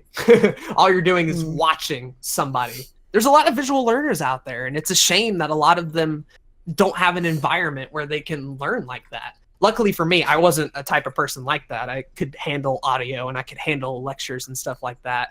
But I knew a lot of people who fell behind because their personal needs and interests weren't being looked at, and people didn't care, and teachers had to get them a passing grade so they wouldn't get fired, and they got pushed through the system and didn't learn how to read, you know, which sucks. It sucks. It's failed a lot of people. I'm lucky as I am that I was able to get through it all right. And even I didn't have the best experience I've talked about in those 2 episodes. Right. Yeah. It's just, school is such a weird topic because we have so many more opportunities to learn now on a regular basis that in many ways, unless you need that structure to learn, it is a waste of time. Yep. It is something that doesn't help you. I'm hoping that, you know, in the coming years, school will evolve. I think school's evolved somewhat in the past, like, I don't know, 100 something years, 200 something years, but I don't think it's evolved enough. Sure. I think there's plenty of things that need to change with the times, and hopefully we see that, but self-awareness helps here. I agree. You know, 100%. Figuring out what you need in your life to learn, what you want to do with it. And if you don't know what you need to do with it, or you don't know what you want to do with it, then school is important because it gives you new opportunities and it teaches you new things. And eventually, hopefully, you'll figure out what you want to do. Yep. But I think I've said before. It's another option out there. Yeah, exactly. I think I've said before that even though I'm not graduating, even though that degree is useless to me, I don't regret going to college. I still met a lot of great people, and I still got a lot of experiences that I wouldn't outside of it. So it was still a very big learning experience. Sure. So, yeah. But we've touched on a lot of this. Go watch episode 2, YouTube in School. It's a good one. It's pretty good. It's a winner. It was very early on, but it was the first time we were like, we don't know what to talk about. Kind of like we just today. want to talk about random shit. So here we are. Pretty much. Next up, I'm going to do something that's kind of similar in nature. Mm-hmm. Parents. Who are they? What are they? What are they planning to do? Oh boy. Oh boy. I feel like this is aimed not to quite me and you personally. When I wrote it, it was more toward the younger demographic of folks out there. But I should note that it is still a thing that you deal with for the rest of your life. You know, they don't leave until they don't. You know, which is good, right? Like, right. Parents are very important. Right. I love my parents. Me too. They've been pretty supportive in most of the things that I've been involved in. YouTube wasn't one of them for a while. And, you know, even in certain instances, I don't think my dad, is very up to date on what I do here. But yeah, I mean, there are a lot of people will not do YouTube because their parents don't want them to do it, or they're not able to do as much of it because their parents won't allow them to do it. It's a very real situation that people have to deal with. I think, and it's part of it. Yeah, go ahead. Okay. Sorry, what were you gonna say? No, go ahead. I think the first thing that we have to consider is that if you're young enough, your parents are probably right. I kind of wish there was someone to tell me that these videos were cringy when I put them out. I kind of wish I had that guiding hand to be like, are you sure you want to upload the Sploder Show episode 1? Are you really going to like that years down the road? Like, I wish I kind of had that moment. And I can only imagine it's worse for other kids who see their Let's Player friends and they're like 9 or 8 and they do their own and they upload it to the internet. And 10 years go by and the video's still up and your boss finds it and all that other stuff. In a sense, that's going to be interesting. In a sense, your parents are right. You probably won't come back to help you in the long run if you're young enough. Mm-hmm. So I feel like putting that out there, that there is an argument to be made for sure. Right. I actually 100% agree. I was very sheltered as a kid. Yeah. And my what I did online was very much monitored by my dad. But by middle school, I wasn't monitored as much, which surprises me now that I think about it. I wasn't allowed to watch most movies and TV shows and all that kind of stuff. There were a lot of things that I wasn't allowed to do at home, and I wasn't allowed to do at school or whatever. But when it came to the internet, my parents just kind of trusted me, which is, I mean, it was good for me, but maybe it wasn't as much for certain things, you know? Sure. But I do think that if you're at the age where your parents are monitoring everything you do, then I agree. I mean, maybe you shouldn't be making YouTube videos yet. Maybe you're still too young. I think that in certain ways, making videos when you're young is awesome because you learn about, creating things, and the older you get, the better you're going to get at it. Mm-hmm. But maybe that means having a private YouTube channel that you just upload for fun and you don't let anybody else see it except for your relatives and stuff. Mm-hmm. I think that's perfectly okay. Now, when you get into high school, you get to be a little bit older and you're like, I want to make these videos. And even college, like when you're an adult at that point and you're making videos and your parents are like, you shouldn't be doing this. This isn't something that's gonna, this is a waste of time, whatever it might be. Then that can be where you're like, okay, how much do I want to do this? Is this really important to me? Is this something that I want to pursue? And then you might have to argue a little bit about it. And if it is something you want to pursue, you're going to have to reach that point where you're going to have to let go of what your parents think about it and try it out, for your own benefit. Yeah. Just to see. Yeah. Just to see. Just to experiment. Just to know if all your suspicions and your ideas about YouTube, were even a thing or not, Some people have way too big ambitions and others not as much, but they're never going to find out unless they try, right? And I think the idea of limiting that ability to try can be kind of damaging in a way, can feel a little bit, isolating, can feel a bit restrictive toward developing and becoming a better person, right?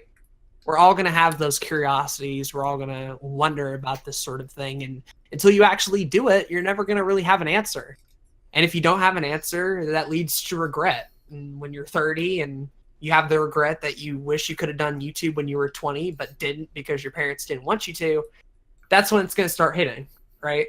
When you're 80 and 90 and in a senior center and you realize that, man, I wish I could have done the thing that I wanted to do if only I didn't place so much emphasis on what other people thought would be best for me, Regret's an awful thing to live with. And as scary as it seems to want to do YouTube despite nobody supporting you, and we're not talking about parents here exclusively, it can be anybody not supporting you, your friends, right, whoever. It can be scary, but I'm telling you, regret's a lot scarier. The wondering of what if is more scary than any potential person who doesn't want you to do YouTube. Support is such a tricky subject because unless you just have awful parents that don't care what you do in life, your parents probably support you in everything you do. Yep. But they might not support specifically what you're doing in the way that you feel like they should be. Mm-hmm. I know that my parents love me, and I know that they support me in what I'm doing. However, I also know that my dad would prefer if I had become a music teacher like I originally said I was going to. Because he knows that would be a steady job, that I would, not have to risk as much, that I wouldn't be putting out everything about my life on the internet. There's a variety of different things. But I know that he would feel much better about me if I did that instead of what I'm doing now. Now, one day, if I'm successful with this, when I get to that point, then, and I'm like, yo, dad, mom, I bought you a house. And they're going to be like, I'm so proud of you. XD. But until then, I just kind of have to be like, all right, Dad, I appreciate your thoughts, because what it comes down to is they want the best for you, right? That's what I'm trying to get at. Right. Is that support to people for the most part, especially your parents, is that they want the best for you. Mm-hmm. They want you, like, even when you're young, they want you to go to school, and they don't want you to be bullied, right? And when you go home crying about being bullied, your mom feels terrible because she can't go to school and take care of that for you. Because, you know, like, it's things like that. They're the reasons that parents have to not support their children when it comes to their passions and their dreams and that kind of stuff is because that gets to the point where it's uncomfortable for the parents to do anything in that situation, and that they can't fix all of the issues that you might end up having because you're taking these risks. Yep. And it's tough for them to understand where you're coming from. And so you have to be almost the bigger person. You have to be like, well, you know, I know they love me. I know they want what's best for me. I know they don't 100% support everything that I'm doing. But if they just wait a little bit longer, if I just keep working at it, they'll see that I was right. Yep. And if you're not right, they still love you regardless. You know? Exactly. You don't have anything that's what to the lose. best part of it is, right? You don't, because, I mean, if you argue with your parents about not doing YouTube now, and then you end up listening to them and not doing YouTube at all, and then you just keep that regret with your entire life, then you're just going to continue to argue about it your entire life, right? And you'll feel resentful It's just toward going to be your a regret. parents. Exactly. Which is worse than anything you'd want. So agreed.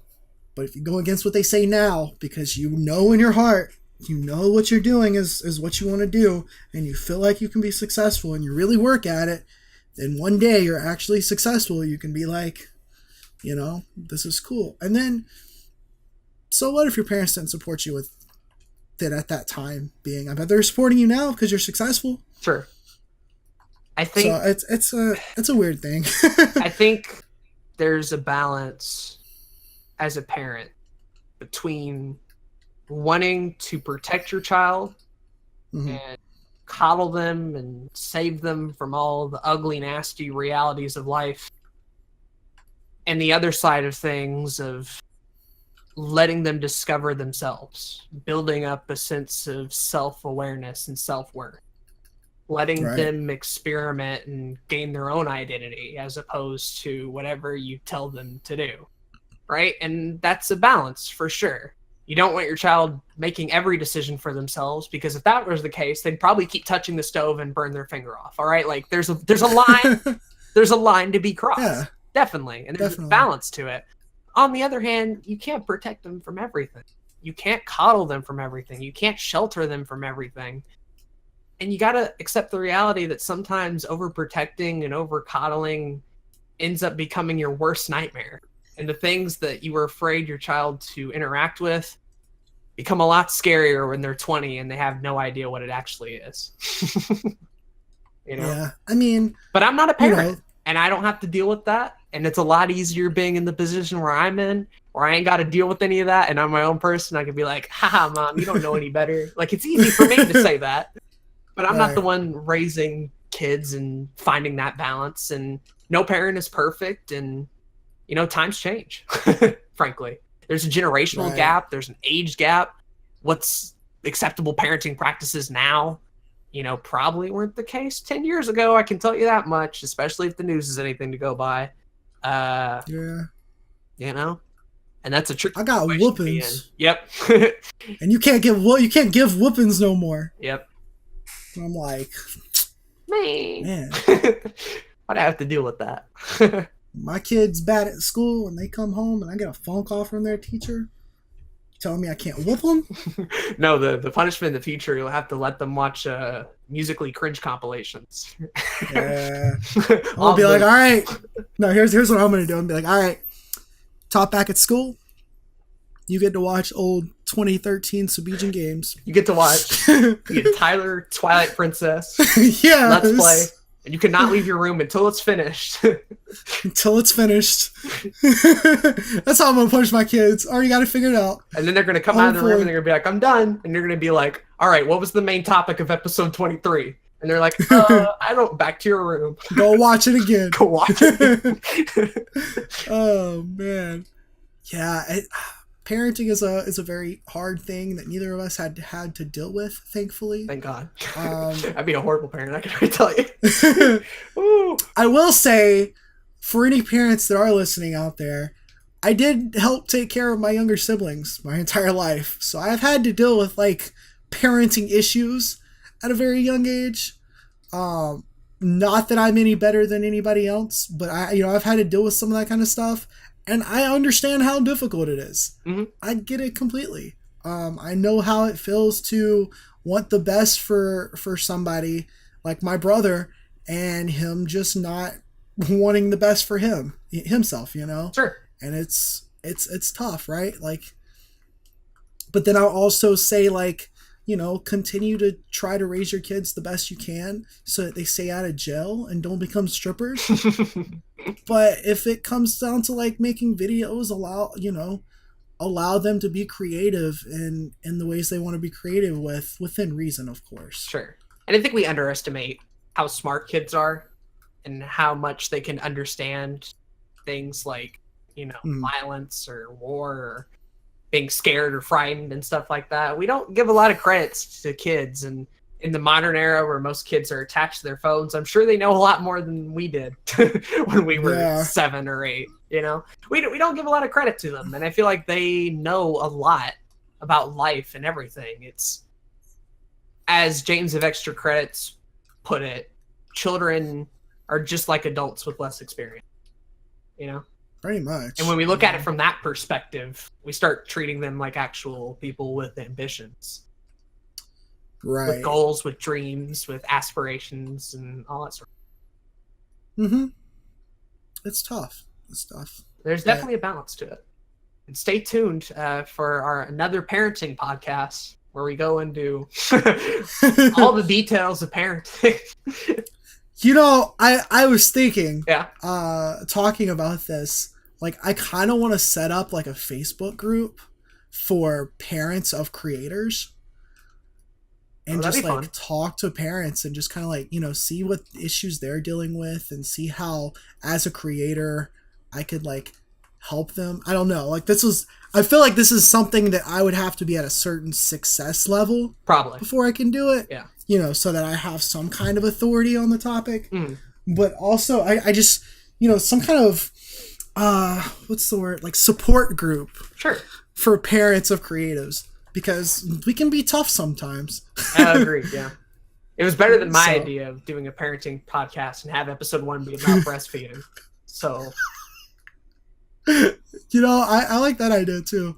I think we should go with it. I think the idea of 2 men in their 20s talking about breastfeeding is something that we have surprising amount of authority on, really.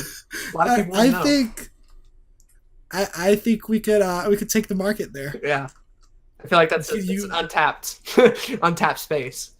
Yeah, you know. Yeah, absolutely. Oh man. Anyway, with that out of the way, how about you pick the next one? Oh man. So you may be wondering. Yeah. You start a YouTube channel and you're making some videos, but you just don't feel like you're making original content. You haven't quite figured out your identity online yet. Mm-hmm. That's a real issue. Yeah. I think originality is hard. I think the first step to being truly original is to realize that everything has already been done before. Yep. The pretty much, except for a podcast about 2 men in their 20s talking about breastfeeding. Yeah, that's untaken. This is a really, really original. Don't steal my OC podcast idea. I know a lot of you out there are trying to steal it, but we're gonna do it. We're gonna do it. It's gonna be a real thing. Mm-hmm. But yeah, here's the thing. Nothing is truly original. Everything is derivative of something else, right? the joke being like The Simpsons did it. If you're an animated sitcom and you try to come up with ideas for episodes, chances are you're going to copy a series with over like 1,000 episodes and 20 seasons, right? Like that's just an inevitability. That's math playing out in front of you. Yeah, exactly. There's a probability that you're probably going to do something, no matter how original you think it is, that's derivative of someone else's work. The thing is, where the true uniqueness lies, in my opinion, is not in the idea itself, but the spin that you can put on it via your personality, right? Who are you as a person? Like, Let's Plays are something that have been done to death. All right, we get it. They've been done 1,000 times. But no one can quite do a Let's Play like you can. Because you're yourself. You're unique. You're different. You're someone else entirely. No one can quite do a podcast about YouTube like you can. It's when we start to embrace our differences and embrace what makes us different and unique, where you truly start to find the most creative projects ever made. Truly original. It's, you know, human beings are something extremely interesting because, like, there's so many of us. Yeah. There's like 7 billion of us now, and yet every one of us is unique. And it's weird, but we all go through different life things. We all have, you know, different upbringings, and we all have different likes and interests and dislikes, and we all have something original that we can say about a particular topic. Yep. And sure, somebody might say the exact same thing as you, but they're not saying it with the experience you have. So it's, yeah, I being original, you're already original. You're your own person. Simply congratulations. You did it. Congrats. You did it. Now, go ahead. With that being said, when it comes to making original content, I still hold truth with, I think I've said it on the podcast, there's like this common thing in like jazz where if you're learning how to improv, which is creating solos from scratch, you know, right on the spot, the way you learn to do that is kind of like developing a language where you listen to other musicians and you pick apart what they're doing and you play exactly what they're doing, and you start picking apart from so many different places that you're putting them all together and you're assimilating them together, and then eventually you start having new ideas and innovating the craft. Yep. I think it's very similar to making videos or content creation as a whole, that the more pieces you take from other people, that's not necessarily original, it's just something you see that you like, and so you decide to put that in your own thing, the more you're going to start creating something original yourself. I think, again, I've already kind of quoted them before, but Extra Credits, when they did an episode about, oh, do you want to be a designer? And they went over all the different aspects that you need. Like, you probably have to have a good knowledge of math. You probably have to have a good knowledge of programming. You probably have to have a good knowledge of mythology and literature and all this sort of stuff. But the thing at the end that they say is you just have to have life experience. You have to have lived enough life. You had to have experienced enough media, enough video games before you can truly start creating something original in and of itself. You know? You want to make a YouTube Let's Play series? If you watch every Let's Play known to man, which is hard and that takes a lot of time, but I bet you could end up coming up with something unique simply by having experienced what's out there, what's to offer. You have to do a lot of living before you can actually create something unique. And that's something I find super interesting in the fact that, like, typically there aren't a lot of older content creators, like people in their 60s and 70s, like creating content. There aren't a whole lot of them making Twitter posts or Instagram or Snapchat. But personally, I find like they have the biggest advantage in all of this because they've had life experience. They have stories to tell. They in and of themselves, their life story is content to make up for like 80 different videos. Compared to me, who's like in his 20s and like still has a lot of life left to live. Like, the most original stuff might just be from the 80-year-olds, and it's a shame that a lot of them feel like they can't enter the YouTube world because it's a younger man's game, when they have like one of the biggest advantages of them all. Yeah, I there's a woman on Twitter that I follow, and her name is Myrna. and she's like this 80-year-old woman, and she just says some of the most like original content on Twitter because it's stuff from the perspective of an 80-year-old woman. Yep. Like, it's been 538 days and Naomi has still not returned my oval Pyrex lid. I don't even know what a Pyrex is. I don't know. But that's funny as hell. Agreed. It's just like shit. Like, cottage is the most underappreciated of cheeses. Like, what? Not true, by the way. It's false. I agree. It's a false. I agree. But it's so funny, and it's like when I watch a Game Grumps Let's Play, I don't watch it because of the game. I watch it because of the commentary. I watch it because Danny is like 40 now, or about to be 40. He's in his 40s, yeah. And is he in his 40s? Yeah, and like he's had some life to live, and that, you know, those conversations are super interesting. Like you mentioned earlier with Aaron Wikipedia's himself. Him going through that article is him recounting all these stories that he never got to before because he has an audience now. You know? Living life. Even talking to my own grandmother, like, she'll still tell me stories about stuff that I had no idea. Yep. And it's crazy. And I often envy that experience and that wisdom. And I wish I had all that knowledge along with the energy I have now. Right, yeah. Like I could somehow get the best of both worlds. Yeah, it's crazy. It's one of the things. It's like, if I become a successful content creator and I do well and I do what I want to do when I'm young, like, I'm definitely, like, my retirement is going to be a Let's Play channel. Hell yeah. I'm just going to play games and fucking talk about life, and it's going to be great. Yeah. Welcome to my 99-year-old Minecraft Let's Play. I haven't played Minecraft yet, but I feel like this is the perfect time. I remember back in the summer of 2010 playing Minecraft. And I was like, oh no, it's a creeper. Oh no, it's a creeper. Exactly. Looking back on it, I was definitely foolish. Shit like that would be great, you know?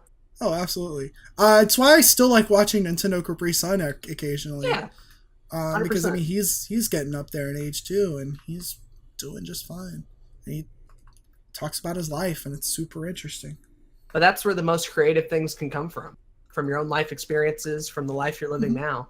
Even if you think like, oh, you're too young or whatever, I'm sure you have interesting stories. I'm sure you have points of references. I'm sure some kid did a weird thing on a bus that you're like, oh my God, why? And you want to talk about it and vent, and you do it in your Let's Play part, and that can be interesting to some people.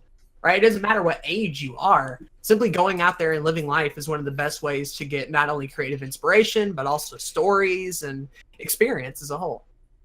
Mm-hmm. Absolutely. And this also feeds back into the whole go out there and do other stuff in your life besides just creating content, because when you do things that aren't strictly making content, you oftentimes come up with new ideas and new original things to talk about and to do. Agree. And that's the thing too. When you're starting out, you're probably not going to be the most creative person you ever want to be, right? There's going to be limitations. There's going to be points of inspiration that you might stick a little too hard to. And that's totally okay, because a lot of channels start out being a copy of someone else, believe it or not. My favorite example to quote is Some Call Me Johnny. Dude makes these amazing reviews, like real in-depth stuff with his own personal sense of humor. Go back and watch his early stuff, and he's even said it in person, was just trying to copy the Angry Video Gamer and do a worse job at it, you know? But it was through him making those videos, and it was through him learning that he was able to develop his own personality and to realize that the content that he really loved making was what was unique to him and his skill set, his experiences involving his brother Elliot and the games that he played as a child and stuff like that. Right. And also look around your niche, look at what you're doing. If you're a movie reviewer, look up, like, find some weird ass movies. Like, just find some movies that nobody's reviewed, because they're out there. Yep. And even if like a couple of people have reviewed them, you're still gonna be just one of two, one of three, one of four people that have reviewed that movie. And the same thing goes with games or comics or whatever it is that you review, or, you know, what if you're like into beauty stuff, like, Go look at some beauty things from a different country and learn how to do that and talk about that. Just there's so much more out there that you don't realize that you could kind of shine some light on it. Maybe it doesn't have as much, of a following now, and you could easily become, you could grow off of that pretty easily. Agreed. And another thing to keep in mind too, if you don't have that creative idea, if you don't have that spark of inspiration, but you still really want to make a video, we've mentioned it before, the idea doesn't matter, it's the execution. You can do a video topic that's been talked about 1,000 times. And if you're able to execute on it in a way that no one else has, the production value or the voiceover, or how you edit the video or whatever, it can be creative in its own right, right? And we put so much emphasis on the idea and being creative and, it's the artistic way, whatever. It doesn't matter if it's not made. It doesn't matter if it, doesn't materialize into a video. You have to execute on them. And sure, this idea might not be the most creative thing ever made, but it's what you have right now, and using the hand that you're dealt, aka being adaptable, you can execute on any idea in the world, regardless of how overdone it is. I mean, I'm working on a review for Iron Man 2. You know how many people has reviewed Iron Man 2? A lot. A lot? Doesn't mean that I can't put my own little spin on it. Doesn't mean that I can't talk about it. And also, sometimes originality and ideas isn't the best. Agreed. Once you start working on a series, and maybe you're not getting as many views on that series now, but what you've done is created a rapport with your audience to where they expect this like consistency here. For instance, like I'm reviewing the Marvel Cinematic Universe. Everybody else has reviewed the Marvel Cinematic Universe or reviewed like single movies within it. But once I get through that entire thing, I'm going to have an audience. I'm going to have people come in through those videos and be like, oh, wow, this guy did one of these movies, but he also did the rest of them. I can just binge these throughout this day.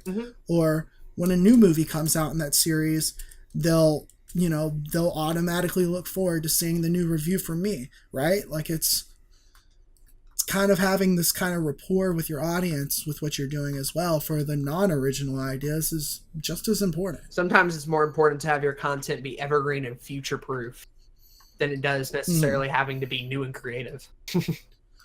Right, because you can be new and creative and create a trend even and do really well there, but then once that trend is over, that video's not going to really do anything for you. I mean, a fad is a fad, Yeah. Disco was pretty original. Sure. Disco was really original, and where's it at today? Nobody likes it. We are. So, it's yeah. That being said, though, we are still doing the breastfeeding episode. That's not absolutely. It's not a joke. It's happening. Yeah, that spark of creativity will not leave. It's gonna happen. We're sticking with that one. Absolutely. For sure. All right. Yes. Next up, this is kind of a smaller one, a little bit. But sometimes equipment issues can come into play. Sometimes your stuff doesn't work, and you might have to replace it, buy a new one, or maybe even upgrade, really. And sort of a solution to it that we kind of already covered, use what you have. Learn with what you have. It's almost like some of these solutions help with multiple problems. What a shock. Yeah, I mean, it's similar to the money thing, right? Like, it can be hard to upgrade your equipment, and you may want 64 gigabytes of RAM, but you only have 12, and you can't make as many edits in your video as you want because it lags a lot. Well, then either put that video to the side until you have the money to upgrade, or do with what you can, right? Agreed. That's pretty much it for that one. Yeah. It's a short one, but it's a good one. Pretty much it, yeah. Yeah. It's a real issue. It definitely is. And I think we've both probably dealt with that before. It's more of a daily problem than it is a, month-long deal. Right. Typically, I'll have an issue with the software, and then I'll be like, all right, let me reinstall it or whatever. And at most, I waste like a couple of hours in a day that I could have spent doing something else. But like, it's fixed now. So that's cool. There you go. But I've like swapped between Bandicam and OBS several times because one decides not to work.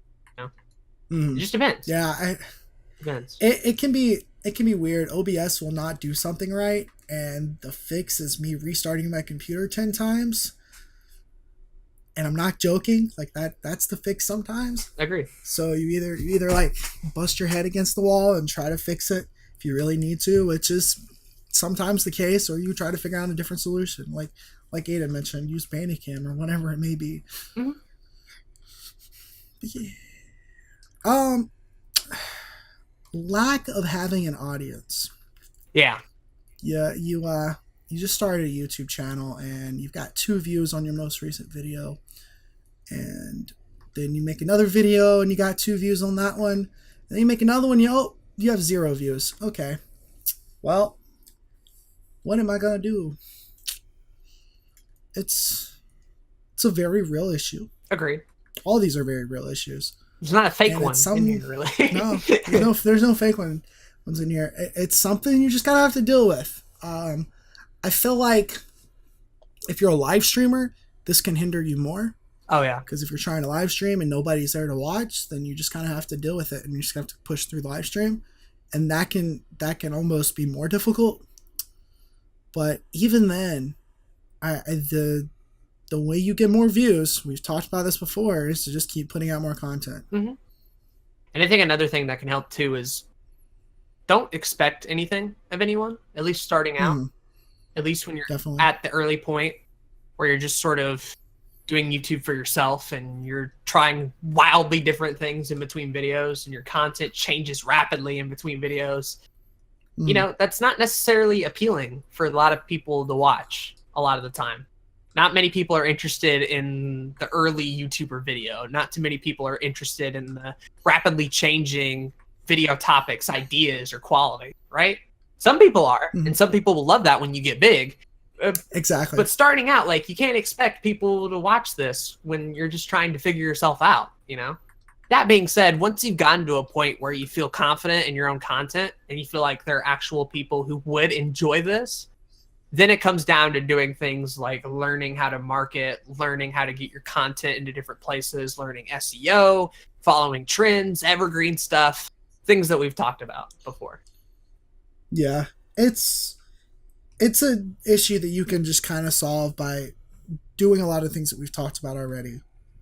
But also, like Aden said, just kind of not caring about the views right off the bat because, you know, you're still trying to figure out your thing. Sure. And that's okay. Would you want to watch one of your early videos? Like, a lot of people would say no, and rightfully so, because a lot of them are bad. And that's okay. Yep. But because of that, you can't expect people to love it and eat it up and give it like 100 views or whatever, right? Exactly. If you know it's bad, if you know the content isn't good, then why do you also expect your bad content to get views? You know? Mm. And that is something you have to put in perspective for yourself as well. You can't, unless you've got a background of video production already, unless you've been creating these masterpieces already. Like, if this is the first time you've ever made a video and you're uploading it to the internet, you just need to have that expectation of yourself. Yep. That it's not going to be great. It's going to probably be bad. And that's okay. And that's why you keep making videos. That's why you keep doing it. Sure. But don't expect an overnight success. Don't expect billions of views on your first video. Whatever. You know, it doesn't happen. Mm-hmm. And that's totally fine. I agree. We got 2 more left, baby. Yeah. Although one of them we already kind of talked about, though, to be fair. Yeah. We talked about the identity one. Yeah. So we got 1 more left. One more. Yeah. I'll let you talk about it right quick. All right. So the last one we have on our ever-growing list is one that we have spent an episode on before. What a shock. Lack of consistency. I'm not consistent enough. I don't put out enough. I'm not giving myself opportunities to succeed because I'm just not consistent with my content. Whether that means I'm not upholding to a certain quantity standard, or for some people, I'm not upholding to a certain quality standard in between videos. And both of them are technically arguments for consistency. But it depends on what you want. So keep that in mind. Agreed. So, I mean, this is something that I deal with. I oftentimes, again, want to do more than I'm able to, and I oftentimes want to be more consistent than I do. And one of the ways that I kind of combat this is taking a step back, figuring out what I can do, what I can't do, kind of the whole scheduling thing, working my way through all that. And then it comes down to how can I be consistent in my quality of my videos, right? Like how can I make sure that my quality is consistent enough to help me put out more videos, to help me maintain that kind of consistency. Mm-hmm. So they work hand in hand. They really do. Sure. But it depends a lot on your mindset and your strategy. It does. I'd say go back and listen to our quality versus quantity episode. Yeah. Because that helps a lot. If you're looking at a quality mindset, you want to put out a good video once a month. How can you remain consistent there? I think the best way to be consistent there is to have a vision of what you want your videos to be. Make sure they're within your the niche you're trying to go for, and then continue to consistently get better every single video you put out. So maybe you learn a new trick, maybe you learn a new editing tip, whatever it may be, and then you'll see that consistency go up. Mm-hmm. And then if your mindset is I want to have more quantity, well then you still need to pay attention to the quality of whatever videos you're putting out again, and just kind of how can you make things more efficient? Can you make this editing thing that takes you 2 hours? Can you do that in 30 minutes instead? Is it possible? Can you come up with a formula and that'll not only make your content consistent scheduling wise for your viewers, but also be created in the same sense, in the same consistency to where viewers won't feel alienated by this new video you put out. Right. And that's an important thing to keep in mind, is you got to be sure that your viewers are okay with your consistency and what you're putting out. Right. Because you may feel personally content with how consistent you are, but some people can hate that. Some people would hate your content for that. And that's, something you got to keep in mind. Mm-hmm. I think one of the things that I did wrong last year was put out a shit ton of Binding of Isaac videos. They were consistent. They were of the pretty general quality. They got certain views, but I don't think, but because of the type of channel that I would started running in the past, it didn't quite fit exactly what I was going for. And so I'm pretty sure that had a reason as to why I stopped doing as well on that channel. It depends a lot on the type of content you're making too. Videos that take longer to make are expected to, as a result, not be as consistent as, let's say, Let's Players or vloggers. Right. That's just a reality of time. You can't make a review every day, unfortunately. As much as you would like to. Or at least a high quality one. Granted, there's 5-second reviews and stuff like that. But that's a whole different thing. And even those take time to make, believe it or not. They're not just whatever. But yeah, figure out what content you do and figure out a balance that's, satisfactory, whether that's getting a certain amount of videos out or working on improving the quality of them. Pretty much. Yeah. But pretty simple issue, I think, to fix. Is that it? Oh boy. I feel like that's it, man. Okay. I feel like we've gotten through a lot of it. So what I want to do now, before we get into the comments, is I'm going to ask a question for both of us here. We're both going to answer it. Okay. Zach, what do you think throughout your entire YouTube career, we're talking music channels to Beijing Games, Zack Snyder Productions, all of it together, what do you think has been your biggest problem or issue with YouTube? And how have you worked around it or solved it or whatever? I think my biggest issue was not quite having a sense of self-awareness early on. I started YouTube because I was inspired by somebody and I wanted to make videos, but never had really a sense of direction. I just kind of did it. And then at some point it clicked that I wanted to continue doing it in the hopes of getting money and being famous or some shit. But then I didn't, or when that had started happening, I still didn't put in all the pieces of the puzzle to where I knew that I needed to kind of research, well, how do I make my videos better, and how do I do all these things that could help, propel my videos and get more growth and all this kind of stuff. So I think for me, it's just that kind of sense of direction and that self-awareness, not realizing exactly what I wanted until much later on, which I see as an issue, especially 2014 through 2016. That period of time. That period of time where I was putting out daily videos. Right. I was putting out, I put 2 videos out a day most of this time even. But I didn't quite know what I wanted from it. And even in my regular life outside of YouTube, I didn't quite know what I wanted from that either. It was very mixed feelings on a lot of different things. The way I fixed this was just kind of reflecting a lot and kind of figuring out, what do I want?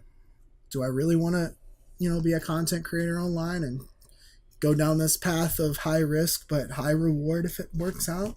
Do I really want to spend hours and hours and hours making better videos than aren't just, these little Let's Plays that take me 30 minutes to do?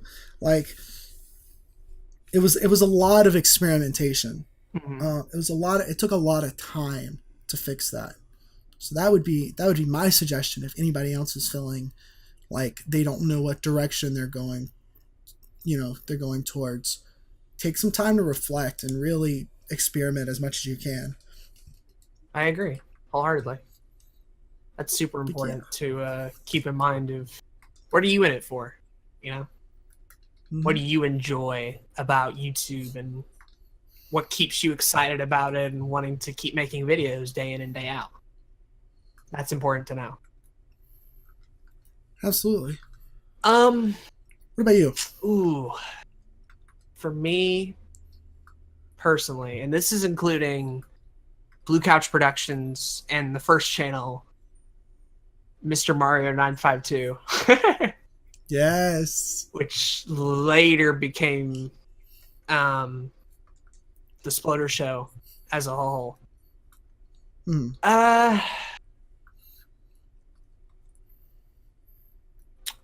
I think my biggest issue, and I might change my mind on this later on, I'm not sure,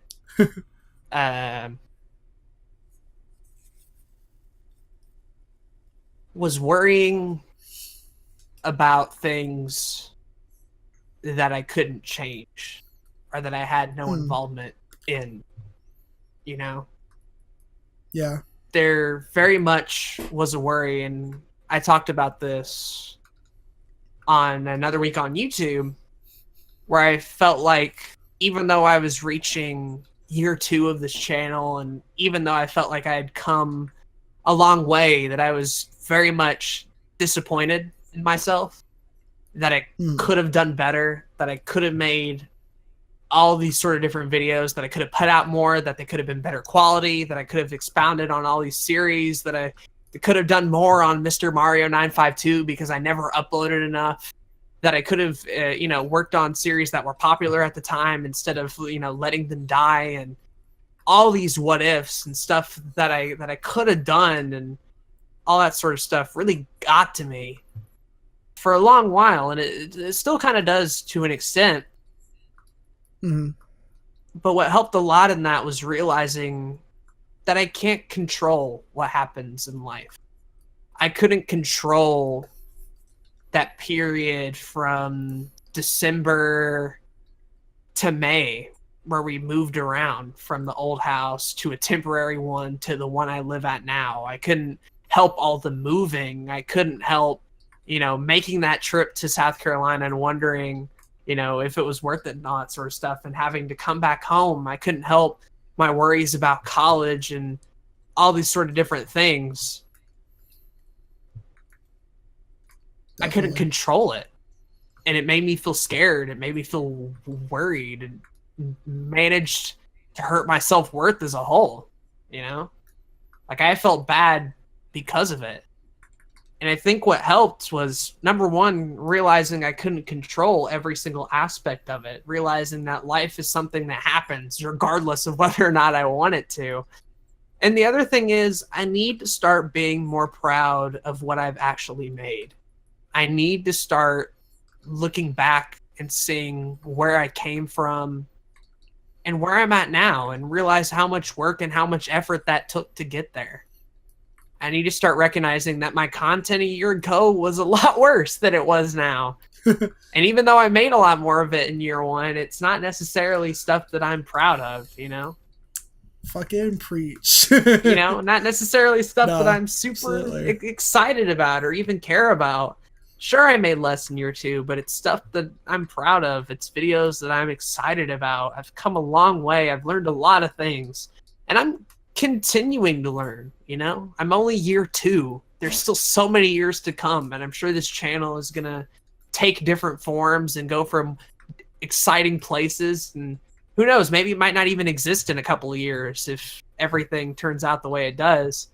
But I got to appreciate the process. I got to appreciate where I've come from, where I'm at now, and realize that I've come a long way since then. And sure, there are things I can't control and there are things that I can't manage, but you know, I can't let that get to me. I can't let that affect my self-worth as a whole.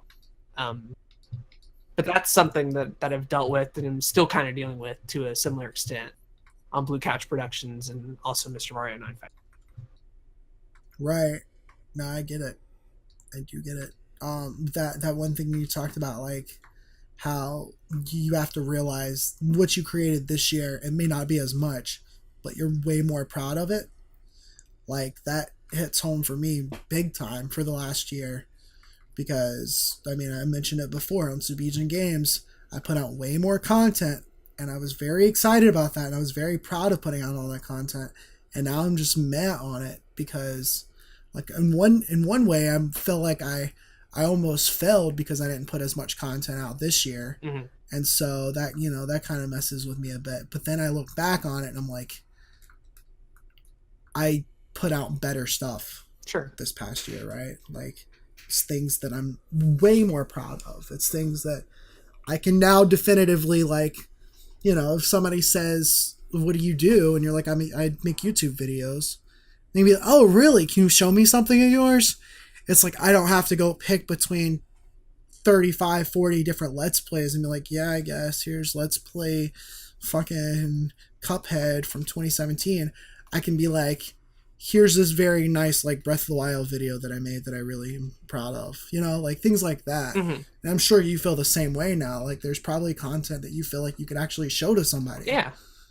Fruits of my labor, videos that took a long time, ones that I thought would never get made, or videos that I couldn't have even made a year ago based on my skill set and where I was at personally. I think it's very hard as content creators to really appreciate what we've made and all of that.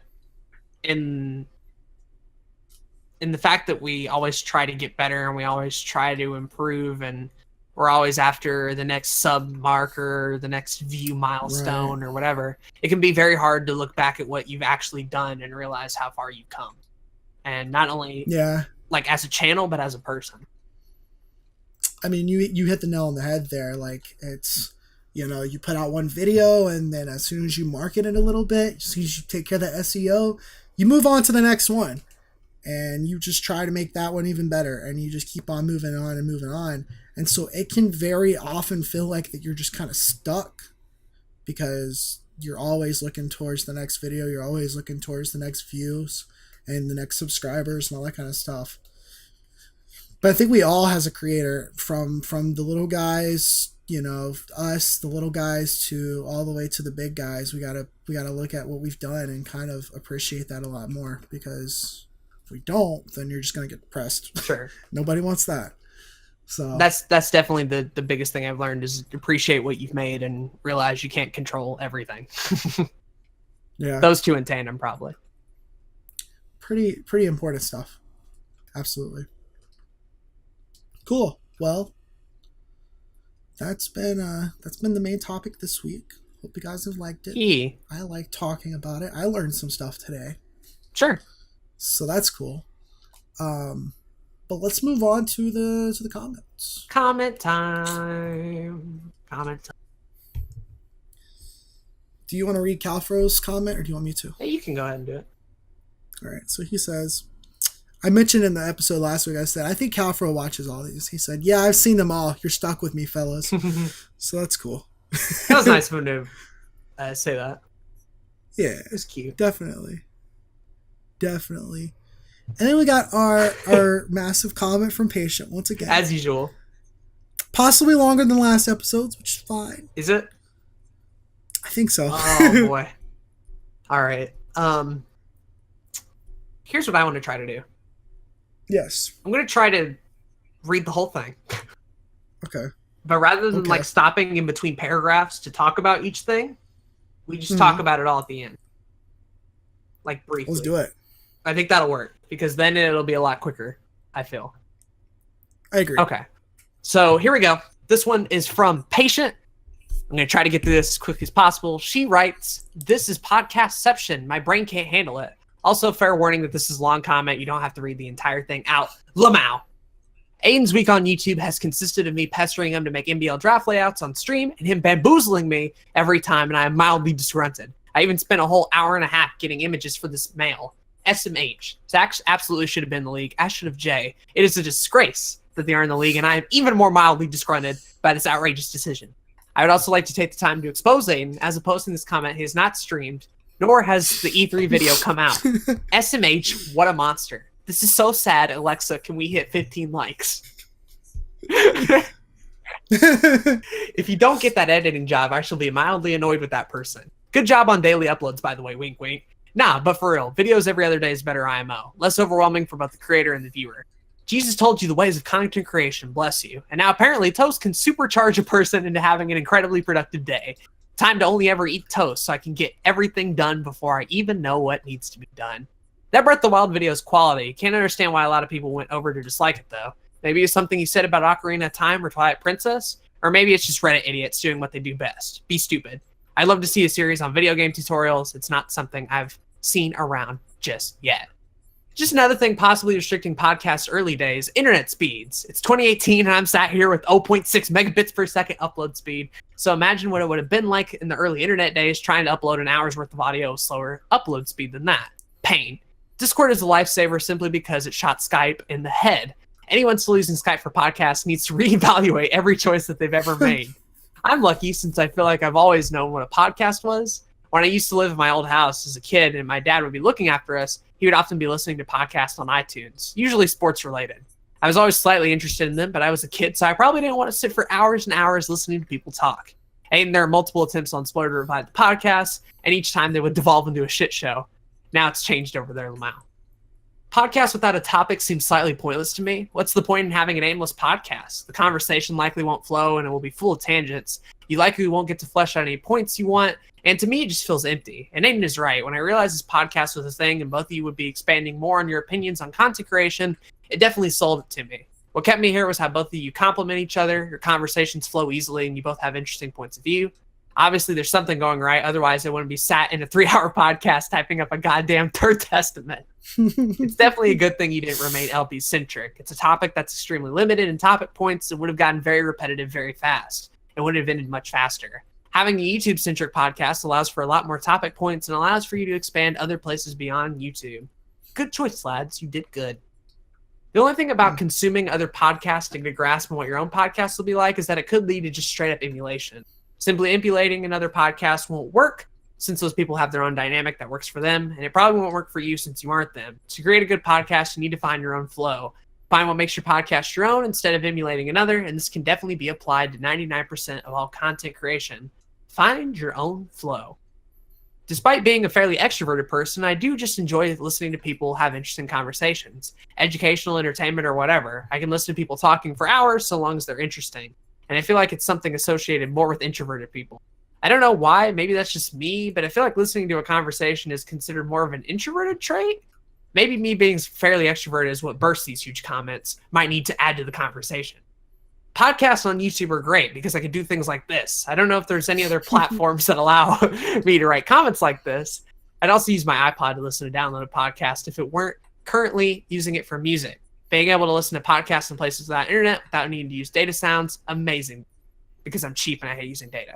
I'm also going to chill on this comment because it's just way too long and I'm only an hour in as of this section, 2 hours in now. I'm also going to have to cut it short right here since I don't want to have you guys talking for ages. Plus, I don't have enough time tonight to listen to the whole podcast. Enjoy what you got here, Lamau. Edit number 1. Oh my God, I just noticed you spent an hour reading comments. What have I done? Also, Pornhub is a surprisingly good company. And my hatred of Twitch's layout is more of a personal thing. It's got too many things going on at once for me, and it just feels like a general mess. If I didn't have the glitch problems, I wouldn't hate Twitch, though. Edit number 2. Oh, Christ, okay, I forgot about the question of the day. I'm pretty sure I've already answered this comment, but this podcast is currently my favorite, and yes, it is mostly based around how the two of you manage to take an educational topic and turn it into something more casual and entertaining. I don't have enough time to always watch the H3 podcast, so I usually watch highlights, but I do love that podcast. They have some really interesting guests who manage to take a podcast that isn't centralized on one topic and prevent it from becoming a completely disorganized mess. Kind of like this paragraph is a disorganized mess. It's well organized, it's visually appealing, they always seem to have an interesting guest and most interesting topics, and having a guide to chance scenes for them doesn't hurt. Whoa! I did it. I read through the whole thing. You did it. Good job. How quick was I? I didn't time myself there, but less than 10 minutes. It was a few minutes. Less than 10. Yeah, not bad. Not too bad. Not bad. Thank you for the fucking Third Testament patience. I'll say that up front before I get angry. In all honesty, I actually really do appreciate like your thoughts. I appreciate everybody's thoughts like this. I mentioned Aden before the podcast in future episodes. We might like redact comments just a bit, just to like make it easier so that like when you say this is so sad, Alexa, can we hit 15 likes? I fucking love that. But obviously it doesn't like add anything to the conversation for the podcast. It's more of like a joke for me and Aden. Right. So we'll probably like redact them in the future just to make it easier for us to read and talk about. But there's some good stuff in here for sure. I agree. Thank you for all the support as always. We appreciate that. Podcasts, uploading them with very slow internet is a pain in the ass. Agreed. That would suck. For sure. One of the things I would suggest is, how is your college internet? Because I know you go to college. I know you like have to go there throughout the day. Mm-hmm. If you have like, you could even do this on your iPad or your phone or whatever. You could just upload your podcast that way. I think what she was mentioning there was like back in the days of dial-up or whatever.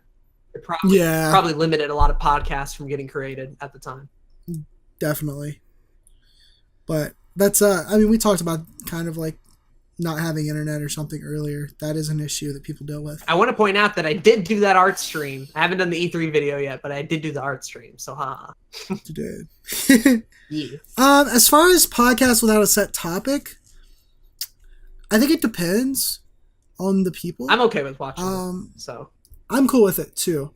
If you put it in the form of this is a comedy podcast, right, then it works, right? Like, you have to make it work for the audience.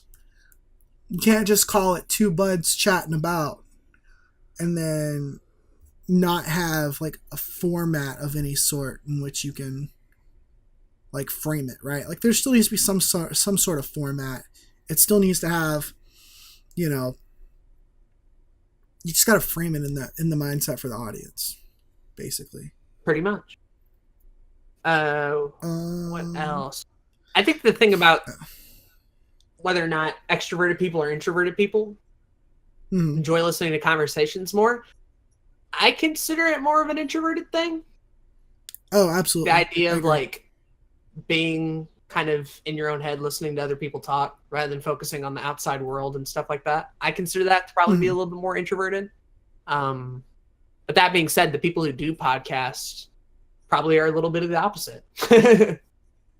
Yeah, I think I'm right in the middle. I really am. I'm just as much introverted as I am extroverted. So it's really weird. But yeah, listening to people is definitely more of an introverted trait. Talking to a group of people is more of an extroverted trait.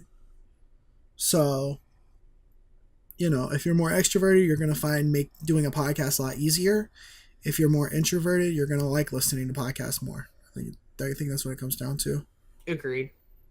also the thing about just straight up emulation. I think in a world of YouTube copycats, emulation is just going to be a thing that we're going to see for a long time now. And while I don't approve of it and don't necessarily support it, it is part of a path to eventually getting to the point of creating your own stuff. And for that, I'm okay with it. Yeah, no, I think completely that emulation is almost a step that someone needs to take to be creative. I mean, as a musician, you have to learn classical music because it's the tradition and it's what's been happening for fucking 3,000 years. That's too much, but you get my point. Like, you learn, if you go to music school, you learn classical music. You just do, and you have to emulate it to the exact way that they did it before you can start creating your own music or whatever. If you're doing jazz, you have to emulate what's come before. If you're a writer, you need to read a lot, or else you're never going to know how to write properly. You're never going to, I think that even on YouTube, I think the emulation is important. Now, there's a difference between emulation and copying. Sure. Like, if you start a video that's a Let's Play and you say, top of the morning to you, laddies, my name is Jacksepticeye, then you're copying. Right. Right? Like, if you do it and you use their exact intro but put in your name, you're still copying. There is a line that has to be drawn here. You can't do the exact same. You can't make a review like your movie sucks and edit it the exact same way and use the same script and talk with the same inflections. That's copying. Right. But you can review the same movie that he reviews, and you can use some of the same footage and have a similar and style. You can even have a similar style or even some of the same opinions about it. But it has to be coming from you. It just comes down to like, what's your truth, right? Yeah. And there's definitely a point where you can't emulate forever and you can't copy forever. And you have to put forth the effort to evolve and move on. There are some people who are simply going to emulate, feel comfortable emulating, and then stay in that lane. And that can become a problem too. Absolutely. I mean, then you just get creatively stuck. Right. And then you won't go anywhere. I mean, you have to move on to a certain point. Yeah. So, but yeah, there's definitely a difference between that and like deceiving people and passing yourself off as someone else in an attempt to make money or something like that. Like, that's shitty, obviously, and don't do that. But straight up, like, trying to emulate people or get a style, I think, is sort of one of the ways that, like Zach mentioned, you sort of learn the trade and learn how to do it and then try to improve upon it from there. Yeah. Let's see. Is there anything else? Thank you for saying this is your favorite podcast. Appreciate it. That's pretty cool. Figured like you answered the question of the day correctly by saying us. Yeah. That's all you had to do right there. You win. You win the question. There you go. I think that's it. I think we got everything. Yeah. Cool. Hey. Well, this has been the episode. Another one in the bag. Kind of a retread of some stuff. We've talked about a lot of this stuff before. But we haven't made an entire episode focusing strictly on problems before.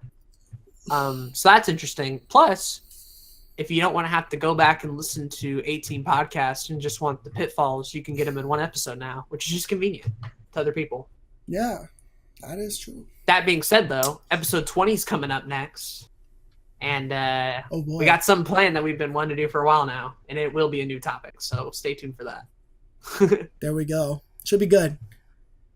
But as always, thank you for listening to the episode. Thank you for watching. If you're watching on YouTube, remember that this is on a lot of different platforms, including Spotify now, which is great. Hey. If you want to help the channel and the podcast in any way, you can check out patreon.com/Zack Snyder Productions.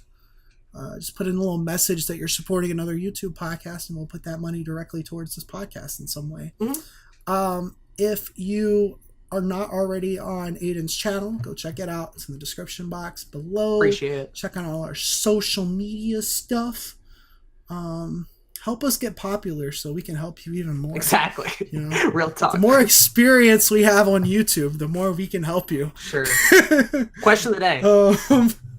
Yeah, go for it. Question of the day. If you are a YouTuber out there, what's your big problem right now? What's your big issue? And maybe we can end up making an episode out of it as a whole. And maybe. I'm talking all stages of YouTuber here, whether you haven't made a channel yet, but you think about making one, or you've made one and you're early on, or maybe you're later on, like years ahead, and you want like some kind of, future-proof problem or something like that. We'll try to answer it. We'll try to do it, but we got to know what's your big YouTube problem right now? What's a pitfall that you're struggling with? Maybe we can help you out of it. Maybe we can. Yeah. So with that being said, I've been Zach. I've been Aden. And I want to thank you for listening to this episode of another YouTube podcast. Bye. Bye-bye.